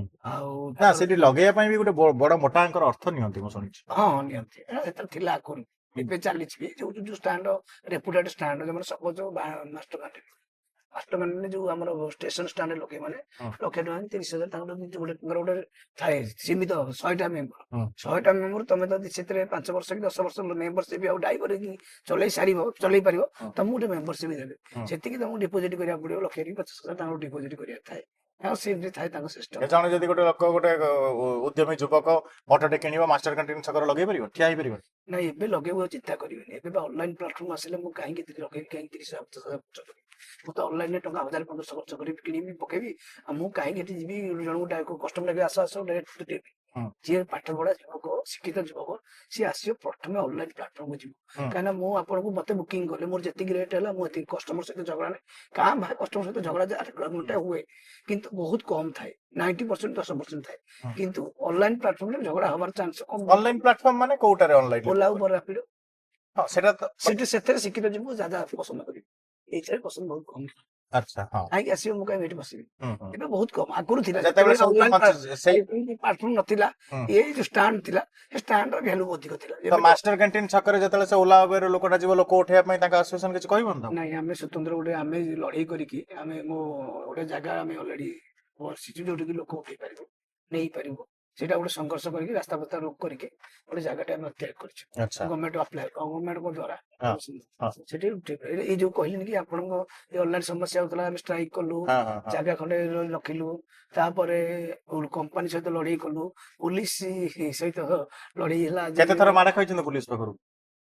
ଆରେଷ୍ଟ କେତେ ରହିଛନ୍ତି ଚାଲନ୍ତୁ କୁହ? ଆରେଷ୍ଟ ହେଇନି ଆଜି ଯାକେ ଆଚ୍ଛା ଆଜି ଯାକେ ଆରେଷ୍ଟ ହେଇନି କେତେବେଳେ କେଉଠି କେତେବେଳେ ଷ୍ଟ୍ରାଇକ କରୁଛନ୍ତି ଧମକ ଆସିଛି ଏଇ ଉଠେ ନବୁ ବନ୍ଦ କରିଦେ? ନାଇଁ ମୋ ସହିତ ପୋଲିସ ପ୍ରଶାସନ ସହିତ ଭଲ ସମ୍ପର୍କ ଆଚ୍ଛା ମତେ ଭଲ ପାଆନ୍ତି ସେମାନେ ସବୁ ହଁ ଡିପାର୍ଟମେଣ୍ଟ ଅଲରେଡି ଓଡିଶା ସାରା ମୋର ଗୋଟେ କ୍ୟାରେକ୍ଟର ସେମାନେ ଜାଣନ୍ତି ଯେ ଦୀନବନ୍ଧୁ ଯାହା କହିଲେ ମାନେ ଭଲ ପିଲା ହୁଁ ହୁଁ ଗୋଟେ ଭଲ କ୍ୟାରେକ୍ଟର ମାନେ ଅଛି ଦୀନବନ୍ଧୁ ମତେ ଏଇ ରାସ୍ତାଟା ତୋର ଖରାପ ମତେ ବତାନ୍ତି ନିଶ୍ଚିତ ଏମିତି ବତାନ୍ତି ଯେମିତି ରାଜନେତା ସହିତ ସମ୍ପର୍କ ଅଲଗା ଗୋଟେ ସମାଜସେବୀ ସହିତ ସମାଜ ସମ୍ପର୍କ ବହୁତ ଭିତରେ ଭଲ ସମ୍ପର୍କ ଥାଏ ହଁ ହଁ ଯିଏ ସମାଜ ସେବା କରେ ତାଙ୍କର ଗୋଟେ ଭଲ ଧାରଣା ପୋଲିସ ମାନଙ୍କ ଭଲ ଥାଏ ତେଣୁକରି ସେମାନେ ଜାଣନ୍ତି ଏ ପିଲାଟି ସମାଜ ସେବା ବହୁତ କରୁଛି ହୁଁ ଲୋକମାନଙ୍କୁ ହେଲ୍ପଫୁଲ ହୁଁ ଲୋକଟା ହୁଁ। କେତେବେଳେ କଣ ଆପଣ ଗୋଟେ ପୋର୍ଟଫୋଲିଓ ବହୁତ ବଢିଆ ବନା ହେଇକି ଅଛି ସମସ୍ତେ। ତେଣୁକରି ସେଥିପାଇଁ ତୁ ରାଜନୀତିକୁ ଯାଆନା ତୁ ଏଇ ରାଜନୀତି ସହିତ ମିଶେନି ତାଙ୍କର ମାନଙ୍କର ଆସେ ମୋ ପର୍ସନାଲି ବ୍ୟକ୍ତିଗତ ଭାବେ ହୁଁ ଯେହେତୁ ଯୋଉମାନେ ଭଲ ସମ୍ପର୍କ ମତେ ଭଲ ପାଆନ୍ତି ହୁଁ ପୋଲିସ ପ୍ରଶାସନ ତରଫରୁ ତୁ ଏଇ ରାସ୍ତାରେ ଯାନା ତୁ ଭଲ ଲୋକଟା ଭଲ ପିଲାଟା ତୁ ଏଇ ରାସ୍ତାରେ ଗଲେ ଏଇ ଲୋକଙ୍କ ହାତରେ ମିଶିଲେ ତ ଖରାପ ହେଇଯିବ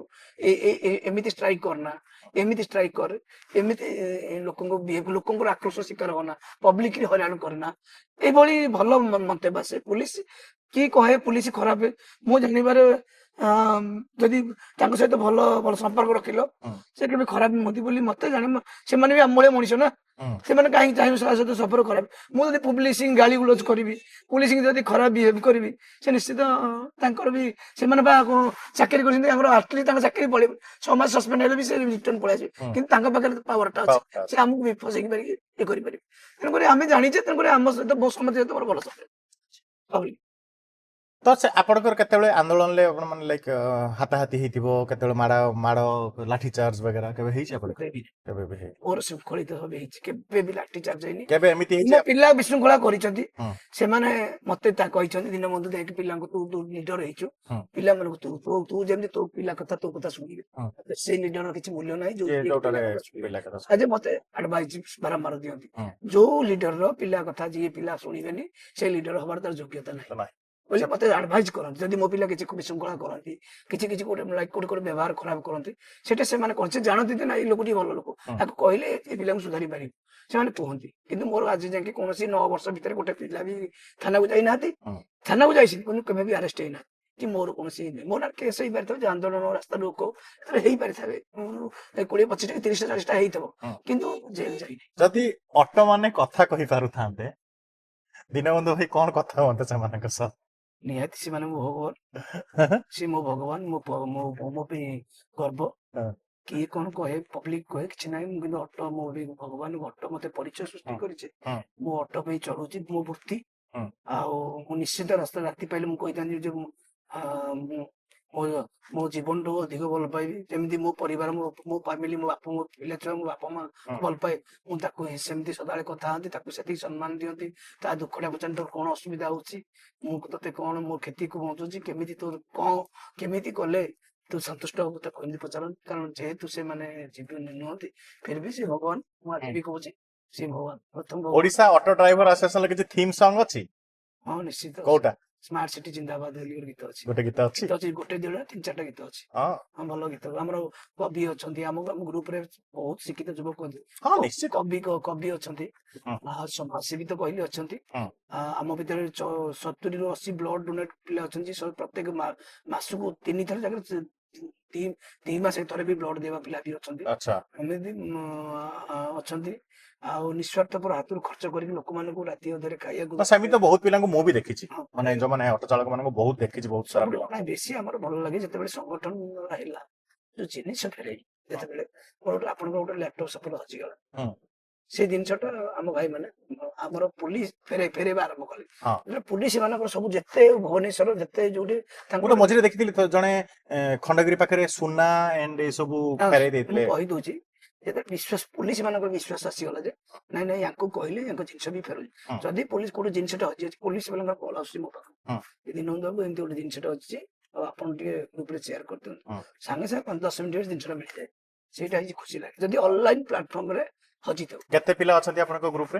ଏଇ ଭୁବନେଶ୍ୱର 10,000 ଯୋଉ ଯେତିକି ଭୁବନେଶ୍ୱର କଥା କହୁଛି, ହୁଁ, ଅନ୍ୟମାନେ ଯୋଉଠି ବି ଯିଏ ଯାଏ କରେ, ସମସ୍ତେ ଆମର ଯାହା ଗାଇଡଲାଇନ ନୀତି ଆଦର୍ଶ ହୁଁ, ସେ ଆଧାରରେ ଯାଆନ୍ତି। ରାସ୍ତା ଉପରେ ଆକ୍ସିଡେଣ୍ଟ ହେଲେ ଲୋକଙ୍କୁ ନେଇକି ମେଡିକାଲ ଟ୍ରିଟମେଣ୍ଟ କରିବା, ହୁଁ, ଦିବ୍ୟାଙ୍ଗ ମାନଙ୍କୁ ମାଗଣା ଟ୍ରିଟମେଣ୍ଟ ସାହାଯ୍ୟ କରିବା, ହୁଁ, ରାତି ଅଧରେ କୋଉଠି ଖାଦ୍ୟ ବଳିଗଲା ସେ ନେଇକି ଦେଇକି ମାଷ୍ଟର କ୍ୟାଣ୍ଟିନ ରାମ ମନ୍ଦିର ଖାଇବାକୁ ବାଣ୍ଟିବା। ହୁଁ, ଇଏ ହଉଛି ଆମର ଗୋଟିଏ ଏକ୍ସଟ୍ରା ପାର୍ଟ, ହୁଁ। ଯୋଉଥିରେ କି ଆମେ ଲୋକମାନଙ୍କୁ ସେବା କରିବା ଗୋଟେ ମନୋବୃତ୍ତି ଗୋଟେ ଖାଲ ଢିପ ଥିବ, ଯଦି ଖାଲ ଢିପ ଥିବ କେମିତି ତା ଖାଲ ପୂରଣ କରିକି ତାକୁ କେମିତି ଇଏ କରିଦବା। ଦେଖିବା ଭାଇ ଏଇଠି ଗୋଟେ ଖାଲ ହେଇଯାଇଛି କିନ୍ତୁ କଣ କରିବା ରାସ୍ତାରେ, ହୁଁ। ଆମେ ଯାଉ କାମ କରିଦଉ, ଯାହାକି କଲେକ୍ସନ କରିକି କିଛି ଗୋଟେ କରିଦିଅ। ଅପକମିଂ ଡେଜ ରେ ପଲିଟିକ୍ସ କୁ ଆସିବାର କିଛି ପ୍ଲାନିଂ ଅଛି? ଶୁଣିଛୁ କଣ ଆପଣ ଲଢୁଛନ୍ତି କର୍ପୋରେଟର ବଗେରା ତ? ନାଇଁ କର୍ପୋରେଟର ନୁହଁ, କର୍ପୋରେଟର ଲଢିବା କଥା ଯଦି କେବେଠୁ ଲଢି ସାରନ୍ତି। କଣ ମେୟର ଲଢିବେ? ଲଢିବାରେ କଣ ଅଛି, ନା ରାଜନୀତି ମୋର ଶୁଣିଛି, ମୁଁ ଗୋଟେ ଉଡା ଉଡିଆ ଖବର ପାଇଥିଲି ଯେ ଦୀନବନ୍ଧୁ ଏଥିରେ ଇଣ୍ଟରେଷ୍ଟେଡ ଅଛନ୍ତି। ନାଇଁ ଇଣ୍ଟରେଷ୍ଟେଡ ମୁଁ କେବେ ନାହିଁ। ହଁ, ମୋର ଏଇ ଯୋଉ ଗଲା ଇଲେକ୍ସନ ଥିଲା, ସେଥିରେ ନାମିନେସନ ଫାଇଲ କରିଦେଇଥିଲେ ମୋ ସ୍ତ୍ରୀ ନାଁରେ। ହୁଁ। ଅଲରେଡି କୋଉଟାରେ? ଗୋଟେ ପାର୍ଟି, ଆମର ଇଏ ସ୍ୱାଧୀନ ପାର୍ଟି, ହୁଁ, ଯିଏକି ସିଏ ଆସିକି ଘରେ ନେଇକି ମାନେ ଇଏ କରିକି ମୋ ମେୟର କ୍ୟାଣ୍ଡିଡେଟ ପ୍ରଥମ ନାମିନେସନ ଫର୍ମ ନେଇଯାଇଥିଲେ। ହୁଁ, ସିଏ ତାଙ୍କ ଆଡକୁ ନେଇ କରିକି ଫର୍ମ ଫିଲଅପ କରିକି କହିଲେ ମୁଁ ପଇସା ଖର୍ଚ୍ଚ କରି ମୁଁ କରିବି, ତମେ ଠିଆ ହବ। ହୁଁ, ମୁଁ ଲାଷ୍ଟ ଏଣ୍ଡିଂରେ ମୁଁ ଚିନ୍ତା କଲି, ମୁଁ ମନା କରିଦେଲି ମୋ ହୁଁ, ସ୍ତ୍ରୀ କି, ଆଉ ଯିଏ ଆମର ଲିଗାଲ ଆଡଭାଇସ ସୀତାକାନ୍ତ ଦାସ ଅଛନ୍ତି ହୁଁ। ତାଙ୍କୁ ବି ମନା କରିଦେଲି। ସେ ବହୁତ ମନ ଦୁଃଖ କଲେ। ସୀତାକାନ୍ତ ଦାସ କହିଲେ ନାଇଁ ତମେ କାହିଁକି ପଲିଟିକାଲ, ତମେ ଭଲ ଲୋକ ସମାଜସେବୀ। ମୁଁ କହିଲି ବଟ୍ ପଲିଟିକ୍ସ ରେ ରହି କଣ ସମାଜ ସେବା କରିହବ?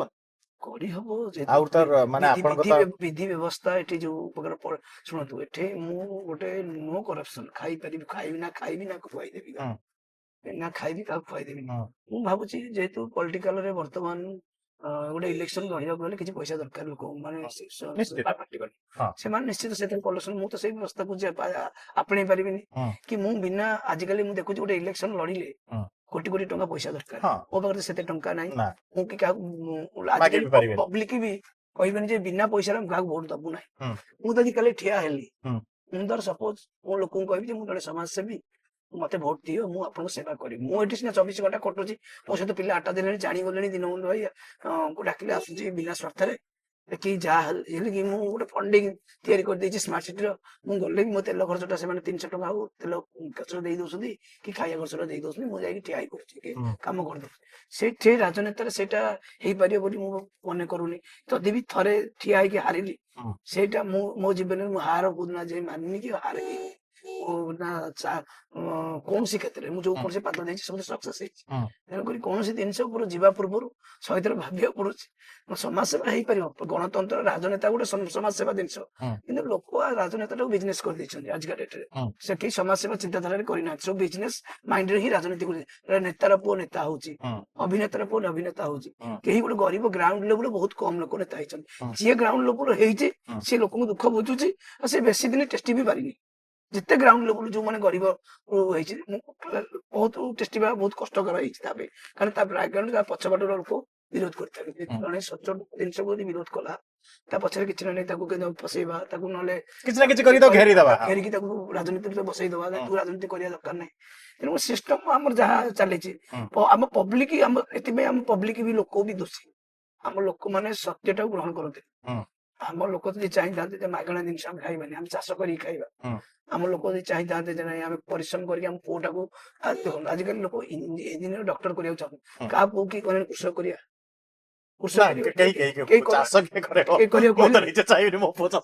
କରିବାକୁ ଚାହୁଁନାହାନ୍ତି। ଆମେ ଆଜି ଯୋଉ 2025 ଅଛି, 2035 ଆମ ଜମିରେ ଚାଷ ହଉନଥିବ, ଆଉ ନଥିବେ ଲୋକ ଚାଷ କରିବା ପାଇଁ। ଆଉ ଯୋଉ ଆମେ ବାହାର ରାଜ୍ୟରୁ ଯୋଉ ଚାଉଳ ଆଜି ମାଗଣା ଖାଉଛେ ସେଟା ନଥିବ। ଆଗକୁ ଯୋଉ ଚାଉଳ ଆଜି 50 ଟଙ୍କା 500 ଟଙ୍କା ନ ହବ ବୋଲି କିଛି ଗ୍ୟାରେଣ୍ଟି ନାହିଁ, ଆଗକୁ ତ ହବ। ଚାଷ କମିବ। ତେଣୁକରି ଏଇଟା ସରକାରଙ୍କର କାମ ହଉଛି, ସେଇ ଯେମିତି ଆମେରିକା ଫରେନ୍ କଣ୍ଟ୍ରି ଯେମିତି କୃଷକଙ୍କୁ ଗୋଟେ ପ୍ରାଧାନ୍ୟ ଦିଆଯାଉଛି, କୃଷକଙ୍କୁ ଯେମିତି ଗୋଟେ ପ୍ରୋତ୍ସାହନ ଗୋଟେ ଉଚିତ ସମ୍ମାନ ଦିଆଯାଉଛି, ଯଦି ଏଇଟା ଦିଆଯିବ ଯୁବପିଢି ଯୋଉ ଶିକ୍ଷିତ ଯୁବକ ଏଥିରେ ଚାଷକୁ ଇଏ କରିବେ, ସେଇଦିନ ଦେଶ ଉନ୍ନତି କରିବ, ଆମ ରାଜନୀତି କ୍ଷେତ୍ରରେ ବି ଉନ୍ନତି କରିବ, ମାଇଣ୍ଡ ସେଟ ବି ଉନ୍ନତି କରିବ ବୋଲି ମୋ ଚିନ୍ତାଧାରା। ଦିନନ୍ଦ ଭାଇ, ବେସିକାଲି ପ୍ରୋବ୍ଲେମ ମାନେ ଲାଇକ୍ ଗୋଟେ ଯେମିତି କହିଲି ଆପଣ ଇନ୍ସୁରାନ୍ସ କଥା ହେଇଗଲା, ହେଲ୍ଥ ଇନ୍ସୁରାନ୍ସ ବି ଗୋଟେ ଆଜିକା ଡେଟ୍ରେ ଗୋଟେ ବଡ ମାନେ ଇଏ, ତ ଆପଣ ଆପଣଙ୍କର ଅଟୋ ଡ୍ରାଇଭର ମାନଙ୍କୁ କୁହନ୍ତି ଯେ ଭାଇରେ ଗୋଟେ ହେଲ୍ଥ ଇନ୍ସୁରାନ୍ସ କରିକି ରଖ, ମାସକୁ 1000 ଟଙ୍କା ଦବା କି 500 ଟଙ୍କା ଦବା, କିନ୍ତୁ କେତେବେଳେ କଣ ଗୋଟେ ହେଲେ? ମୋର ପ୍ରଥମ ମେସେଜ ହୁଏ ମଦ ପିଇକି ଗାଡି ଚଲାନି, ମଦ ପିଅନି, ପରିବାରକୁ ଦେଖ। ମୋର ପ୍ରଥମ ସକାଳୁ ଉଠି ମାନେ ମୋ ପିଲାମାନଙ୍କୁ ମେସେଜ କରି ମଦ ପିଇକି ଗାଡି ଚଲାଉନି। ଫ୍ୟାମିଲି ଆମର ବାପା ମା, ଯିଏ ବାପା ମା ଆମେ ଜନ୍ମ କରିଛି, ସିଏ ଯେମିତି ଆମେ ତା କାନ୍ଧକୁ କିନ୍ତୁ ଆମକୁ ସେ କାନ୍ଦିକି ନଚାନ୍ତୁ, ସେ ଦୁଃଖ ବୁଝୁ 10 ଦିନ 10 ମାସ ଗର୍ଭରେ ଜନ୍ମ କରିଛନ୍ତି, ତାଙ୍କୁ ଆମେ ଦୁଃଖ ନଉ। ଆମକୁ ଯୋଉ ଭରସାରେ ଜନ୍ମ କରିଛନ୍ତି ଭଗବାନ, ସେ ପ୍ରଥମ ଭଗବାନ ହଉଛନ୍ତି ବାପା। ଯଦି ତାଙ୍କୁ ଆମେ କିଛି ନ କରିପାରିବା, ଆମେ ମଦ ଆମ ସ୍ତ୍ରୀ ପିଲା ଫ୍ୟାମିଲି ତାକୁ ଆମେ ଦେଖିବା ଫାଷ୍ଟ। ମୋର ପ୍ରଥମ ମେସେଜ ଗୋଟେ, ଯେହେତୁ ଆଜିକାଲି ଡେଟରେ ଆମେ ସବୁ କେମିକାଲ ଖାଦ୍ୟ ଖାଉଛେ, 1000 ପ୍ରକାର ରୋଗ ହଉଛି, ହେଲ୍ଥ ଇନ୍ସୁରାନ୍ସ ନିହାତି ଆବଶ୍ୟକ। ଆମେ ଗୋଟେ ଗାଡିଟେ ଇନ୍ସୁରାନ୍ସ କରୁଛେ, ହେଲ୍ଥ ଇନ୍ସୁରାନ୍ସ କାହିଁ କରିବାନି? ହେଲ୍ଥ ଇନ୍ସୁରାନ୍ସ ଲାଇଫ ଇନ୍ସୁରାନ୍ସ ଦିଟା ଆମର ନିହାତି କମ୍ପଲସରି। ଆମେ ସିନା ଆମ ଗଭର୍ଣ୍ଣମେଣ୍ଟ ତାକୁ ପ୍ରାଧାନ୍ୟ ଦଉନି, କି ଆମ ଗଭର୍ଣ୍ଣମେଣ୍ଟ ଯେତିକି ମଦକୁ ଯେତିକି ପ୍ରାଧାନ୍ୟ ପ୍ରଚାର ପ୍ରସାର କରୁଛି, ଏଇଟାକୁ ପ୍ରଚାର ପ୍ରସାର କରୁନାହିଁ। ଗଭର୍ଣ୍ଣମେଣ୍ଟ ଏତିକିଟା ସଚେତନ କରୁନାହିଁ, ସେଟା ଦୁଃଖର ବିଷୟ। ଆମ ଗଭର୍ଣ୍ଣମେଣ୍ଟ ଏହା ପାଇଁ ସଚେତନ କରିବା କଥା। କାରଣ ଦେଖ, ଗୋଟେ ଗରିବ ଲୋକ ଯେତେବେଳେ ଅସୁବିଧାରେ ପଡୁଛି, ସେ ସରକାର ପାଖକୁ ଯାଉଛି, ସରକାର ତାକୁ ଇଚ୍ଛା ହେଲେ ସାହାଯ୍ୟ କରୁଛି। ଯଦି ତାକୁ ରାଜନୈତିକ ପରିବେଶରେ ବା ରାଜନୈତିକ ଚିହ୍ନା ପରିଚୟ ହେଇଥିବ, ସେ ସାହାଯ୍ୟ ପାଇଲା, ଯଦି ନହେଲା ସେ ପୋକ ମାଛ ହିଁ ଭଲ। ବାସ୍ତବ ସତ କଥା ଆମ ଏଇଟାରେ। ଯଦି ସିଏ କିଛି ତାର ଲାଇଫ ଇନ୍ସୁରାନ୍ସ ହେଲ୍ଥ ଇନ୍ସୁରାନ୍ସ କରିଥିବ, ତାହେଲେ ସେ ବଞ୍ଚିଗଲା। କାରଣ ଆମେ ଦେଖନ୍ତୁ, ଆମେ ଗୋଟେ ମେଡିକାଲ ଗୋଟେ ଗରିବ ଲୋକଟେ ଯଦି ପଡିଗଲା, ଆପୋଲୋ ହସ୍ପିଟାଲ ସେ ଖର୍ଚ୍ଚ 7-8 ଲକ୍ଷ ଟଙ୍କା ଖର୍ଚ୍ଚ କରୁଛି, କିନ୍ତୁ ବର୍ଷକୁ 7-8 ହଜାର ଗୋଟେ ହେଲ୍ଥ ଇନ୍ସୁରାନ୍ସ କରିବାକୁ ସେ 100 ଥର ଭାବୁଛି। କିନ୍ତୁ ଯଦି 20 ବର୍ଷ ଥରେ ଗୋଟେ ରୋଗ ପଡିଗଲା, ତାଠୁ ଅଧିକ ପଇସା ଖର୍ଚ୍ଚ କରୁଛି। କିନ୍ତୁ ଏଇଟା ସଚେତନ କିଏ କରିବ? ସରକାର କରିବ। ସରକାର କରିବ ଯେ ଦେଖନ୍ତୁ ମାଇଣ୍ଡ ସେଟ୍ କରିବ। ଆମେ ଯୋଉ ସରକାରଙ୍କର ଯୋଉ ଇନ୍ସୁରାନ୍ସ କରାଯାଉଛି, ଆପଣଙ୍କୁ ମୁଁ କହିଦଉଛି, ଏବେ ସମ୍ ହସ୍ପିଟାଲ ଆମର ଜଣେ ଭାଇ ମୁସଲିମ ଭାଇଟେ ସମ୍ ହସ୍ପିଟାଲ ଯାଇଥିଲା, ଗୋଟେ ମେଡିକାଲ ଯାଇଥିଲା, ପ୍ରାଇଭେଟ ମେଡିକାଲ କୋଉଠି ଏମ୍ସ ପାଖରେ ଟ୍ରିଟମେଣ୍ଟ ହେଇଛି। ଟ୍ରିଟମେଣ୍ଟ ହବା ଭିତରେ ତାର ଯୋଉ ସିଜରିଂ ହେଇଛି, ସିଜରିଂ ତା ଫୁଲ ହାରଟା ପେଟରେ ରହିଯାଇଛି। ସେ ଗଭର୍ଣ୍ଣମେଣ୍ଟ ହସ୍ପିଟାଲକୁ ଗଲା, ଗଭର୍ଣ୍ଣମେଣ୍ଟ ହସ୍ପିଟାଲ ତାକୁ ୱାସ କଲା, ତଥାପି କଟିଲା। ସମ୍ ହସ୍ପିଟାଲ ସମ୍ ହସ୍ପିଟାଲ ଯେତେବେଳେ ଆସିଲା, ଆମର ଏବେ ଯୋଉ ହେଇଛି ଆମର ଆୟୁଷ୍ମାନ କାର୍ଡ, ସେ ତାକୁ କହିଲା ନାଇଁ ଏଥିରେ ଆମେ ନେଇପାରିବୁ ନାହିଁ। ସେଠୁ ବାଧ୍ୟ ହେଇକି କହିଲା କୋଉଠୁ ପଇସା ଆଣିବୁ? ମତେ କାନ୍ଦିକି ରାତି 12ଟା 15 ଫୋନ କଲା, ଭାଇ ମୋ ସ୍ତ୍ରୀ ମରିଯିବ, ମୁଁ କଣ କରିବି? ଏଠୁ ମୁଁ ସେ ଡକ୍ଟରଙ୍କୁ ଫୋନ କହିଲି ଯଦି ସେ ପିଲା ମରିଗଲା, ଗଭର୍ଣ୍ଣମେଣ୍ଟ ଦାୟୀ ହବ, ଆପଣ ବି ଦାୟୀ, ସମସ୍ତେ। ସେ 15,000 30,000 ତାକୁ ଦେଲା। ସମ୍ ହସ୍ପିଟାଲ ଯୋଉ ଯିଏ କହୁଛି ଲୋକଙ୍କୁ ମାଗଣା ଟ୍ରିଟମେଣ୍ଟ କରୁଛି, ସିଏ କିନ୍ତୁ କହିଥିଲା ଯେ ତମେ ରେଫର କରିଦିଅ, ତମ ପ୍ରତି ପଇସା ନ ଦେଇପାରିବି। ସେଇ ଡକ୍ଟର ଯିଏକି ବିଶ୍ୱ ଦରବାରରେ କହୁଛି ଯେ ମୁଁ ମାଗଣା ଟ୍ରିଟମେଣ୍ଟ କରୁଛି, କିନ୍ତୁ ସେ 5,000 ବା କିଛି ଟଙ୍କା ପାଇଁ ତାଙ୍କୁ ରାତି 2ଟାରେ କହୁଛି ତମେ ନେଇକି ରେଫର କରିବ। ମୁଁ ଭାବିଥିଲି ଉଠିକି ଯିବି ପିଲାଙ୍କୁ, ମୁଁ ବହୁତ ଥର ସମ ହସ୍ପିଟାଲ ଆନ୍ଦୋଳନ କରିଛି, ଆପୋଲୋ ହସ୍ପିଟାଲ ବି ଘେରାଉ କରିଛି ବହୁତ ଥର। ଏଇ କେସ୍ ନାହିଁ, ମୁଁ ବହୁତ ଏଇ କେସ୍ ଗରିବ ଲୋକ ଟିକେ ଗୋଟେ ପିଲା ଇଲେକ୍ଟ୍ରିକ ତାରରେ ମରିଗଲା ସମ ହସ୍ପିଟାଲ ଯୋଉ ଆପୋଲୋ ହସ୍ପିଟାଲରେ, ତାକୁ କହିଲେ ବଞ୍ଚିଛି କହି 5 ଦିନ ରଖିଲେ, କହିଲେ 2 ଲକ୍ଷ ଦେଲେ ତା ଶବ ଛାଡ଼ିବି। ଗଲି ଆପୋଲୋ ହସ୍ପିଟାଲ ପୁରା ଘେରାଉ କଲି, ସେ ଲୋକ ସହିତ ଆଉ 2ଟା ଲୋକ ଫ୍ରିରେ ଗଲେ, ତାକୁ ଟ୍ରିଟମେଣ୍ଟ କଲେ। ଆଇସିଏଲ ଦିଲ୍ଲୀପ କୁମାର ଭୂୟାଁ ଥିଲେ, ଆସିଲେ ବୁଝାଇଲେ, କହିଲେ ଯାଅ ଦିନକୁ ଯାଉ ମୁଁ ବସୁଛି, ତାକୁ ଟ୍ରିଟମେଣ୍ଟ କରି ତାକୁ ମଲା ପରେ ତାକୁ 2 ଲକ୍ଷ ନାମ ଦେଲି। ତ ଏଇଭଳି ମାନସିକତା ଆମର ବର୍ତ୍ତମାନ ପ୍ରାଇଭେଟ ମେଡିକାଲ, ତାକୁ ସରକାର ତାଗିଦ କରନ୍ତୁ। ଗରିବ ଲୋକଙ୍କୁ ଉଚିତ କେମିତି ତାଙ୍କୁ ପ୍ରୋତ୍ସାହନ ଦିଅନ୍ତୁ, ଗରିବ ଲୋକ କେମିତି ସଚେତନ ହେବେ, କାରଣ ଗରିବ ଲୋକ କିଛି ଜାଣନ୍ତି। ମୁଁ କହିଲି ବା 10 ଲକ୍ଷ ଖର୍ଚ୍ଚ କରିବ, କିନ୍ତୁ 6,000 ଟଙ୍କା ହେଲ୍ଥ ଇନ୍ସୁରାନ୍ସ ବର୍ଷକୁ କରିବାକୁ ସେ ପଛଘୁଞ୍ଚା ଦେବେ। ଯଦି ଆମେ 10 ବର୍ଷ କଲା ଆସିକି 20 ବର୍ଷ କଲା ଆସିକି ଆମେ 80,000 ଟଙ୍କା ଦେଇଥିବା, କିନ୍ତୁ ଏଥିରେ ଆମେ 80,000 ଟା ବଡ ନୁହଁ, 10 ଲକ୍ଷ ଟଙ୍କା କରଜ ବାଞ୍ଚ କରି ଘର ତଳେ ଟ୍ରିଟମେଣ୍ଟ, କାରଣ ଗୋଟେ ଆମ ଜୀବନଟା ମୂଲ୍ୟବାନ। ଆଉ ପ୍ରାଇଭେଟ ମେଡିକାଲରେ 5 ଲକ୍ଷରୁ ସେ 1.5 ଲକ୍ଷ ଟଙ୍କା ମାଗଣାରେ ଉଠେଇଦେବେ, ସରିଗଲା, ଏବେ ତମେ ପଇସା ନଦେଲେ ତମେ ଯାଅ ମେଡିକାଲ, ସେଟା ବାଧ୍ୟ ହେଇ ଖର୍ଚ୍ଚ ବାର୍ଚ୍ଚ କରିକି ଯେହେତୁ ଗୋଟେ ଇଏ ହଉଛି। ତେଣୁକରି ଏବେ ଯୋଉ ବିଧି ବ୍ୟବସ୍ଥାଟା ଅଛି ତାକୁ ସରକାର ଟିକେ ମୂଲ୍ୟାୟନ କରନ୍ତୁ, ଲୋକ ଉଚିତ ନ୍ୟାୟ ଦିଅନ୍ତୁ। ଆଉ ଯୋଉ ପ୍ରାଇଭେଟ ମେଡିକାଲକୁ ଆଉ ଗୋଟେ ସମସ୍ୟା ବର୍ତ୍ତମାନ ହେଇଛି କଣ, ସପୋଜ ରାସ୍ତା ଉପରେ ଗୋଟେ ଆକ୍ସିଡେଣ୍ଟ ହେଇକି କିଏ ପଡିଗଲା, ଆମ ଅଟୋ ଭାଇ ମାନେ ନେଇକି ପ୍ରାଇଭେଟ ମେଡିକାଲ ଗଲେ ତାକୁ ଠିକ ଟ୍ରିଟମେଣ୍ଟ କରିବେ ନା, ଆମେ ପିଲା ଯିବେ 6 ନମ୍ବର ମେଡିକାଲ, ଏଠି ନାହିଁ, ସେ ପଇସା ନହେଲେ କରିବେନି ନା। ଯେତେଟା ଭୁବନେଶ୍ୱର ପ୍ରାଇଭେଟ ମେଡିକାଲ ଆମ ପିଲା ନେଇଛନ୍ତି ସବୁ ଜାଗାରେ ଫେଲ ହଉଛି, କୋଉ ଜାଗାରେ ବି ନେଇକି ପ୍ରାଥମିକ ଚିକିତ୍ସା କରିବେ। ସପୋଜ ଆମେ ଏଠୁ ନେଇକି ଗଲେ ଆମ ପିଲାଟେ ଯୋଉ ଗୋଲ୍ଡେନ ଆୱାର ସେ 2,000 ଟଙ୍କା ମିଳିବ, ପ୍ରାଇଭେଟ ମେଡିକାଲ ସେ ସୁବିଧା ବି ନାହିଁ। ଆମେ ଯାଇକି ଯିବୁ 6 ନମ୍ବର ମେଡିକାଲ, ଆମ ପିଲା 2,000 ଟଙ୍କା ମିଳେ। ଆମ ଯୋଉ ସରକାର ଯୋଉ ସହାୟତା ଆସିଛି କି ଭବିଷ୍ୟତ ସମସ୍ତେ ଲୋକ ପବ୍ଲିକ ଯେମିତି ଲୋକଙ୍କୁ ନେଇକି ଉଠେଇକି ଟ୍ରିଟମେଣ୍ଟ କରିବା ପାଇଁ ବ୍ୟବସ୍ଥା କରିବେ, ସେ ପ୍ରୋତ୍ସାହନ କୌଣସି ଗଭର୍ଣ୍ଣମେଣ୍ଟ ମେଡିକାଲ ନାହିଁ। ମୁଁ ସରକାରଙ୍କୁ ବି ଜଣେଇ ସାରିଲି, ଯଦି ଗୋଟେ ଲୋକଟେ ନେଇକି ଯାଉଛି ଛେଟପଟ ହଉଛି, ସେ ପିସିଆର ଭ୍ୟାନ ହଉ ବା ଆମ୍ବୁଲାନ୍ସ କାହିଁ କରିବ, ଯଦି ଗୋଟେ ଲୋକଟେ ନେଇକି 5 ମିନିଟ୍ ସେ ଲୋକଟା ଜୀବନଟା ଜଲ୍ଦି ବଞ୍ଚିଯିବ, ଅଧଘଣ୍ଟା ଘଣ୍ଟେ ବି ଅପେକ୍ଷା କରିବ, ସେ ଲୋକର ଜୀବନ ପଳଉଛି। କିନ୍ତୁ ଆମ ପିଲା ମାସକୁ 100ଟା ଖଣ୍ଡେ ଏଇ କାମଟା କରନ୍ତି। ଯେତେବେଳେ ପ୍ରାଇଭେଟ ମେଡିକାଲ ନେଇଛନ୍ତି ତାଙ୍କୁ ଟ୍ରିଟମେଣ୍ଟ ଠିକରେ ହୁଏନି, ସେ କହିବେ ନା 6 ନମ୍ବର ମେଡିକାଲ ନେଇ, 6 ନମ୍ବର ମେଡିକାଲ ଯଦି ଯିବ, 6 ନମ୍ବର ମେଡିକାଲ ସେଠି ଯୋଉ ସିକ୍ୟୁରିଟି କହିବେ ତୁ ଗାଡି କାହିଁକି ରଖିଛୁ, ସାର୍ଟ କରିଦେବେ, ସେଠି ଦୁର୍ବ୍ୟବହାର। ଗୋଟେ କୌଣସି ମାନେ ଗୋଟେ ସିରିୟସ ପେସେଣ୍ଟକୁ କେମିତି ତାକୁ ଟେକଅପ୍ କରିବ ତାର ବି ବ୍ୟବସ୍ଥା ବି ନାହିଁ। ଭାଇ ଆପଣ ଈଶ୍ୱରଙ୍କୁ କେତେ ବିଶ୍ୱାସ କରନ୍ତି, ଭଗବାନଙ୍କୁ ମାନନ୍ତି? କୋଉ ଭଗବାନଙ୍କୁ ମାନନ୍ତି ବେଶୀ? ମୁଁ ଜଗନ୍ନାଥଙ୍କୁ କେତେ ଥର ଯାଆନ୍ତି ବର୍ଷକୁ ପୁରୀ? ଯେତେବେଳେ ଡୋରି ଡାକେ ଜଗନ୍ନାଥଙ୍କୁ ଏଇ ଦୁନିଆ ମାନେ କଣ ମାଗନ୍ତି ଜଗନ୍ନାଥଙ୍କୁ ସବୁବେଳେ? କିଛି ମାଗେ, ଶାନ୍ତି ମାଗେ। ଶାନ୍ତି? ଆପଣଙ୍କ ଜୀବନ କଣ ଅଶାନ୍ତ? ନାଇଁ ଅଶାନ୍ତି ନାହିଁ, ମୋ ଜୀବନରେ ସବୁ କିଛି ପାଇଯାଇଛି, ମୁଁ ମନେ କରେ ଶାନ୍ତି ମାଗେ। ମୁଁ ଚାହେଁ ମୋ ପରିବାର। ଭାଉଜ କେତେ ଗାଳି ଦିଅନ୍ତି ଆପଣଙ୍କୁ ମତେ କୁହନ୍ତୁ, ଏଇଟା ଗୋଟେ ରିଲ ଭାଇରାଲ କରାହବ। ଭାଉଜଙ୍କ ପାଖରୁ କେତେ ଗାଳି ପ୍ରତ୍ୟେକ ଦିନ ଖାଆନ୍ତି, ସତ କହିବେ? ପ୍ରତ୍ୟେକ ଦିନ କିଛି ନା କିଛି ଗାଳି ଆସିଥାଏ। କେମିତି ଗାଳି ଦିଅନ୍ତି, କଣ କହିକି ଟିକେ କଣ? ମିଛ କହୁଥାଏ। ମୁଁ ଯାଉଛି, ମୁଁ ଯେହେତୁ ସଂଗଠନରେ ଅଛି, ଗୋଟେ କୋଉ କାମ କରିବା ପାଇଁ କହିଥିବେ, ଏ ପରିବାର ଟିକେ ଦେଇଦେଇକି ଯିବ, ମୋ ଗ୍ରୁପ ଆମ ପିଲାଙ୍କ କାମ ପଡିଲା ମାନେ ପରିବାକୁ ପଛରେ ପକେଇଦିଏ, ମୁଁ ଯାଇକି ଆମ ପିଲାଙ୍କ କାମ କରିଦିଏ। ତାପରେ କହିଲ, ମୁଁ କହିବି ହଁ ମୁଁ ଯାଉଛି 5 ମିନିଟ୍ 10 ମିନିଟ୍, କିନ୍ତୁ ଏଇ ଆସି 2 ଘଣ୍ଟା ହେଇଥିବ। ମୁଁ ଲାଷ୍ଟ ଆମ ପିଲାଙ୍କୁ ଫୋନ କରି ତୁ ଯାହାରେ ପରିବାରଟା ନେଇକି ଦେଇକି ଆସିବ। ଏଇଟା ପ୍ରତ୍ୟେକ ଦିନ ଗାଳିଟା 100%। ମୋ ଝିଅ ବି ଗାଳି ଦିଏ, ବାପା ତମେ କେବେଠୁ ମିଛ ଗାଳି। ମୋ ବାହାଘର ପୂର୍ବରୁ ମୋ ସ୍ତ୍ରୀ ମତେ ଭାବିଛି ସେଇ ଗୋଟେ ସତ୍ୟ ପୁରୁଷ, ମାନେ ସଦାବେଳେ ସତ କହିବାକୁ ପସନ୍ଦ କରେ। ସେ ଜାଣେ ଯେ ମତେ କହେ, ସେ କହେ ତମର ଭଲ ଲାଗେ ଯେ ତମେ ସଦାବେଳେ ସତ କୁହ, ମିଛ କହି ପେଟରେ ରଖନି। କିନ୍ତୁ ଯେବେଠୁ ସଂଗଠନ ଆସିଲାଣି, ଗ୍ରୁପ ଯେତେବେଳେ ଆସିଲାଣି, ସେବେଠୁ ମୁଁ ମିଛ କହିବାଟା ବାଧ୍ୟଟା। ମାନେ ମିଛଟା ସ୍ତ୍ରୀଙ୍କୁ କୁହା ହଉଛି ଯେ ମାନେ ମୁଁ ଯାଉଛି ସିରିୟସ କାଇଣ୍ଡ ଅଫ ମିଛ ନୁହେଁ, ମାନେ ଲୋକଙ୍କ ସ୍ୱାର୍ଥ ପାଇଁ ମିଛ, କିନ୍ତୁ ଯାହେଲେ ମିଛଟା ମିଛ ତ ମିଛ। ଆଉ ତ ଭାଉଜ ତାହେଲେ ଭାଉଜ ପାଖରୁ ଗାଳି ଫାଳି ଖାଆନ୍ତି? ସବୁଦିନ। ମୋ ଝିଅ ବି ମତେ କହେ ବାବା ତମେ କେବେ ମିଛ କହୁଛ, ତୋ କଥା କହେ। କିନ୍ତୁ ମୋ ଝିଅ ମୋ ସ୍ତ୍ରୀ ବି ମତେ ବହୁତ ଭଲ ପାଆନ୍ତି, ଯେ ନାଇଁ ଗୋଟେ ସତ୍ୟ ସେବା କର, ଏଇ ଭଳିଆ ଲୋକ। ମୋ ବାପା ବି ବହୁତ ଭଲ ପାଆନ୍ତି। ବାପା କହନ୍ତି, ମୁଁ ବାପାଙ୍କର ପଜିଟିଭ ମାଇଣ୍ଡ ଯେ ନାଇଁ ଭୁବନେଶ୍ୱର ଯାଇଛି, ସେ ଏଇ କାମଟା କରିଛି, ଭଲ କରୁଛି। ଆଉ ମୋ ବୋଉ ବି ମତେ ଅଭିମାନ କରେ, ଇଏ କରେ, କିନ୍ତୁ ଆମେ ପଜିଟିଭ ସଦାବେଳେ। ଆମ ବାପା ମା ଆଜି ବି ଆମ ବାପା ମାଙ୍କୁ ଆମେ ଡରୁ, ସମସ୍ତେ ତ ଡରୁ, ଆଜି ମାନୁ, ଡରୁ। ଆଉ ଆମର ଯେତେକ ବୟସ୍କ ଲୋକ ହୁଅନ୍ତି ତାଙ୍କୁ ବି ମୁଁ ମାନେ, ଡରେ। ମତେ ମାନେ ବଡଙ୍କ ସମ୍ମାନ ଦେବାଟା ଭଲ, ସବୁବେଳେ ଭଲ ଲାଗେ ଯେ ନାଇଁ ଆଜିକାର ଯୁବପିଢିକୁ ଆପଣ ଦେଖୁଛନ୍ତି ବହୁତ ପାଖରୁ ବି ଦେଖୁଥିବେ ଗୋଟେ ଆଡକୁ ଢଳୁଛନ୍ତି ଉଦ୍ଭ୍ରାନ୍ତ ଲାଇଫଷ୍ଟାଇଲ ଆପଣଙ୍କର କଣ ଏସବୁ ଜିନିଷ ପାଇଁ ମାନେ ଆପଣଙ୍କର ମତେ ନେରେଟିଭ କଣ? ଦୁଃଖ ଲାଗେ ଯେ ଆମେ ଯେତେବେଳେ ଆମ ଟାଇମରେ ଆମେ ଯାଉ ଖେଳିବାକୁ ସକାଳୁ ଉଠିଲା ଆସିକି ହୁଁ। ଆଜିକାଲି ଯୁବପିଢି ଖାଇବାକୁ ହେଲେ ମୋବାଇଲ ଟେ ଦରକାର। ହୁଁ। ପ୍ରଥମଷ୍ଟ ଯୁବପିଢି ଖାଦ୍ୟର ଯୋଉ ଆମେ ଯୋଉ ଟାଇମରେ ଯୋଉ ଖାଇବୁ ଯୋଉ ପ୍ରାକ୍ଟିକାଲ ଖାଦ୍ୟଟା ଖାଉଥିଲୁ ହଁ। ଭୁଜା ମୁଢି ହୁଁ। ଚୁଡା ଆଜିକାଲି ଆମେ ଛତୁଆ ମୋ ପିଲାଦିନେ ଆମେ ଦେଖୁ ଶାଗୁ ଖାଉଥିଲୁ ଶାଗୁ ହୁଁ। ଯୋଉଟା କି ପ୍ରାକ୍ଟିକାଲ ଖାଦ୍ୟ ଯୋଉଟା କି ଦେହ ପାଇଁ ବହୁତ ହିତକର। ହୁଁ। ବର୍ତ୍ତମାନ ଛତୁ ଇଏ ଆମର ଆସିଯାଉଛି ସେଲାକ ହୁଁ। ମୋ ପୁଅକୁ ମୁଁ ନିଜେ ସେଲାକ ଦେବାକୁ ବାଧ୍ୟ ହଉଛି ହଁ ନହେଲେ ଖାଉନାହାନ୍ତି ବା। ଖାଉନାହାନ୍ତି। ଆଉ ଅବଶ୍ୟ ମୋ ପୁଅକୁ ଏବେ ଚକୋଲେଟ କୁରୁକୁରି ଏରା ସବୁ ବାରଣ କରୁଛି କାରଣ ଯେହେତୁ ମୁଁ ଜାଣିଛି ସାଇଡ ଇଫେକ୍ଟ କଣ ସେଟା।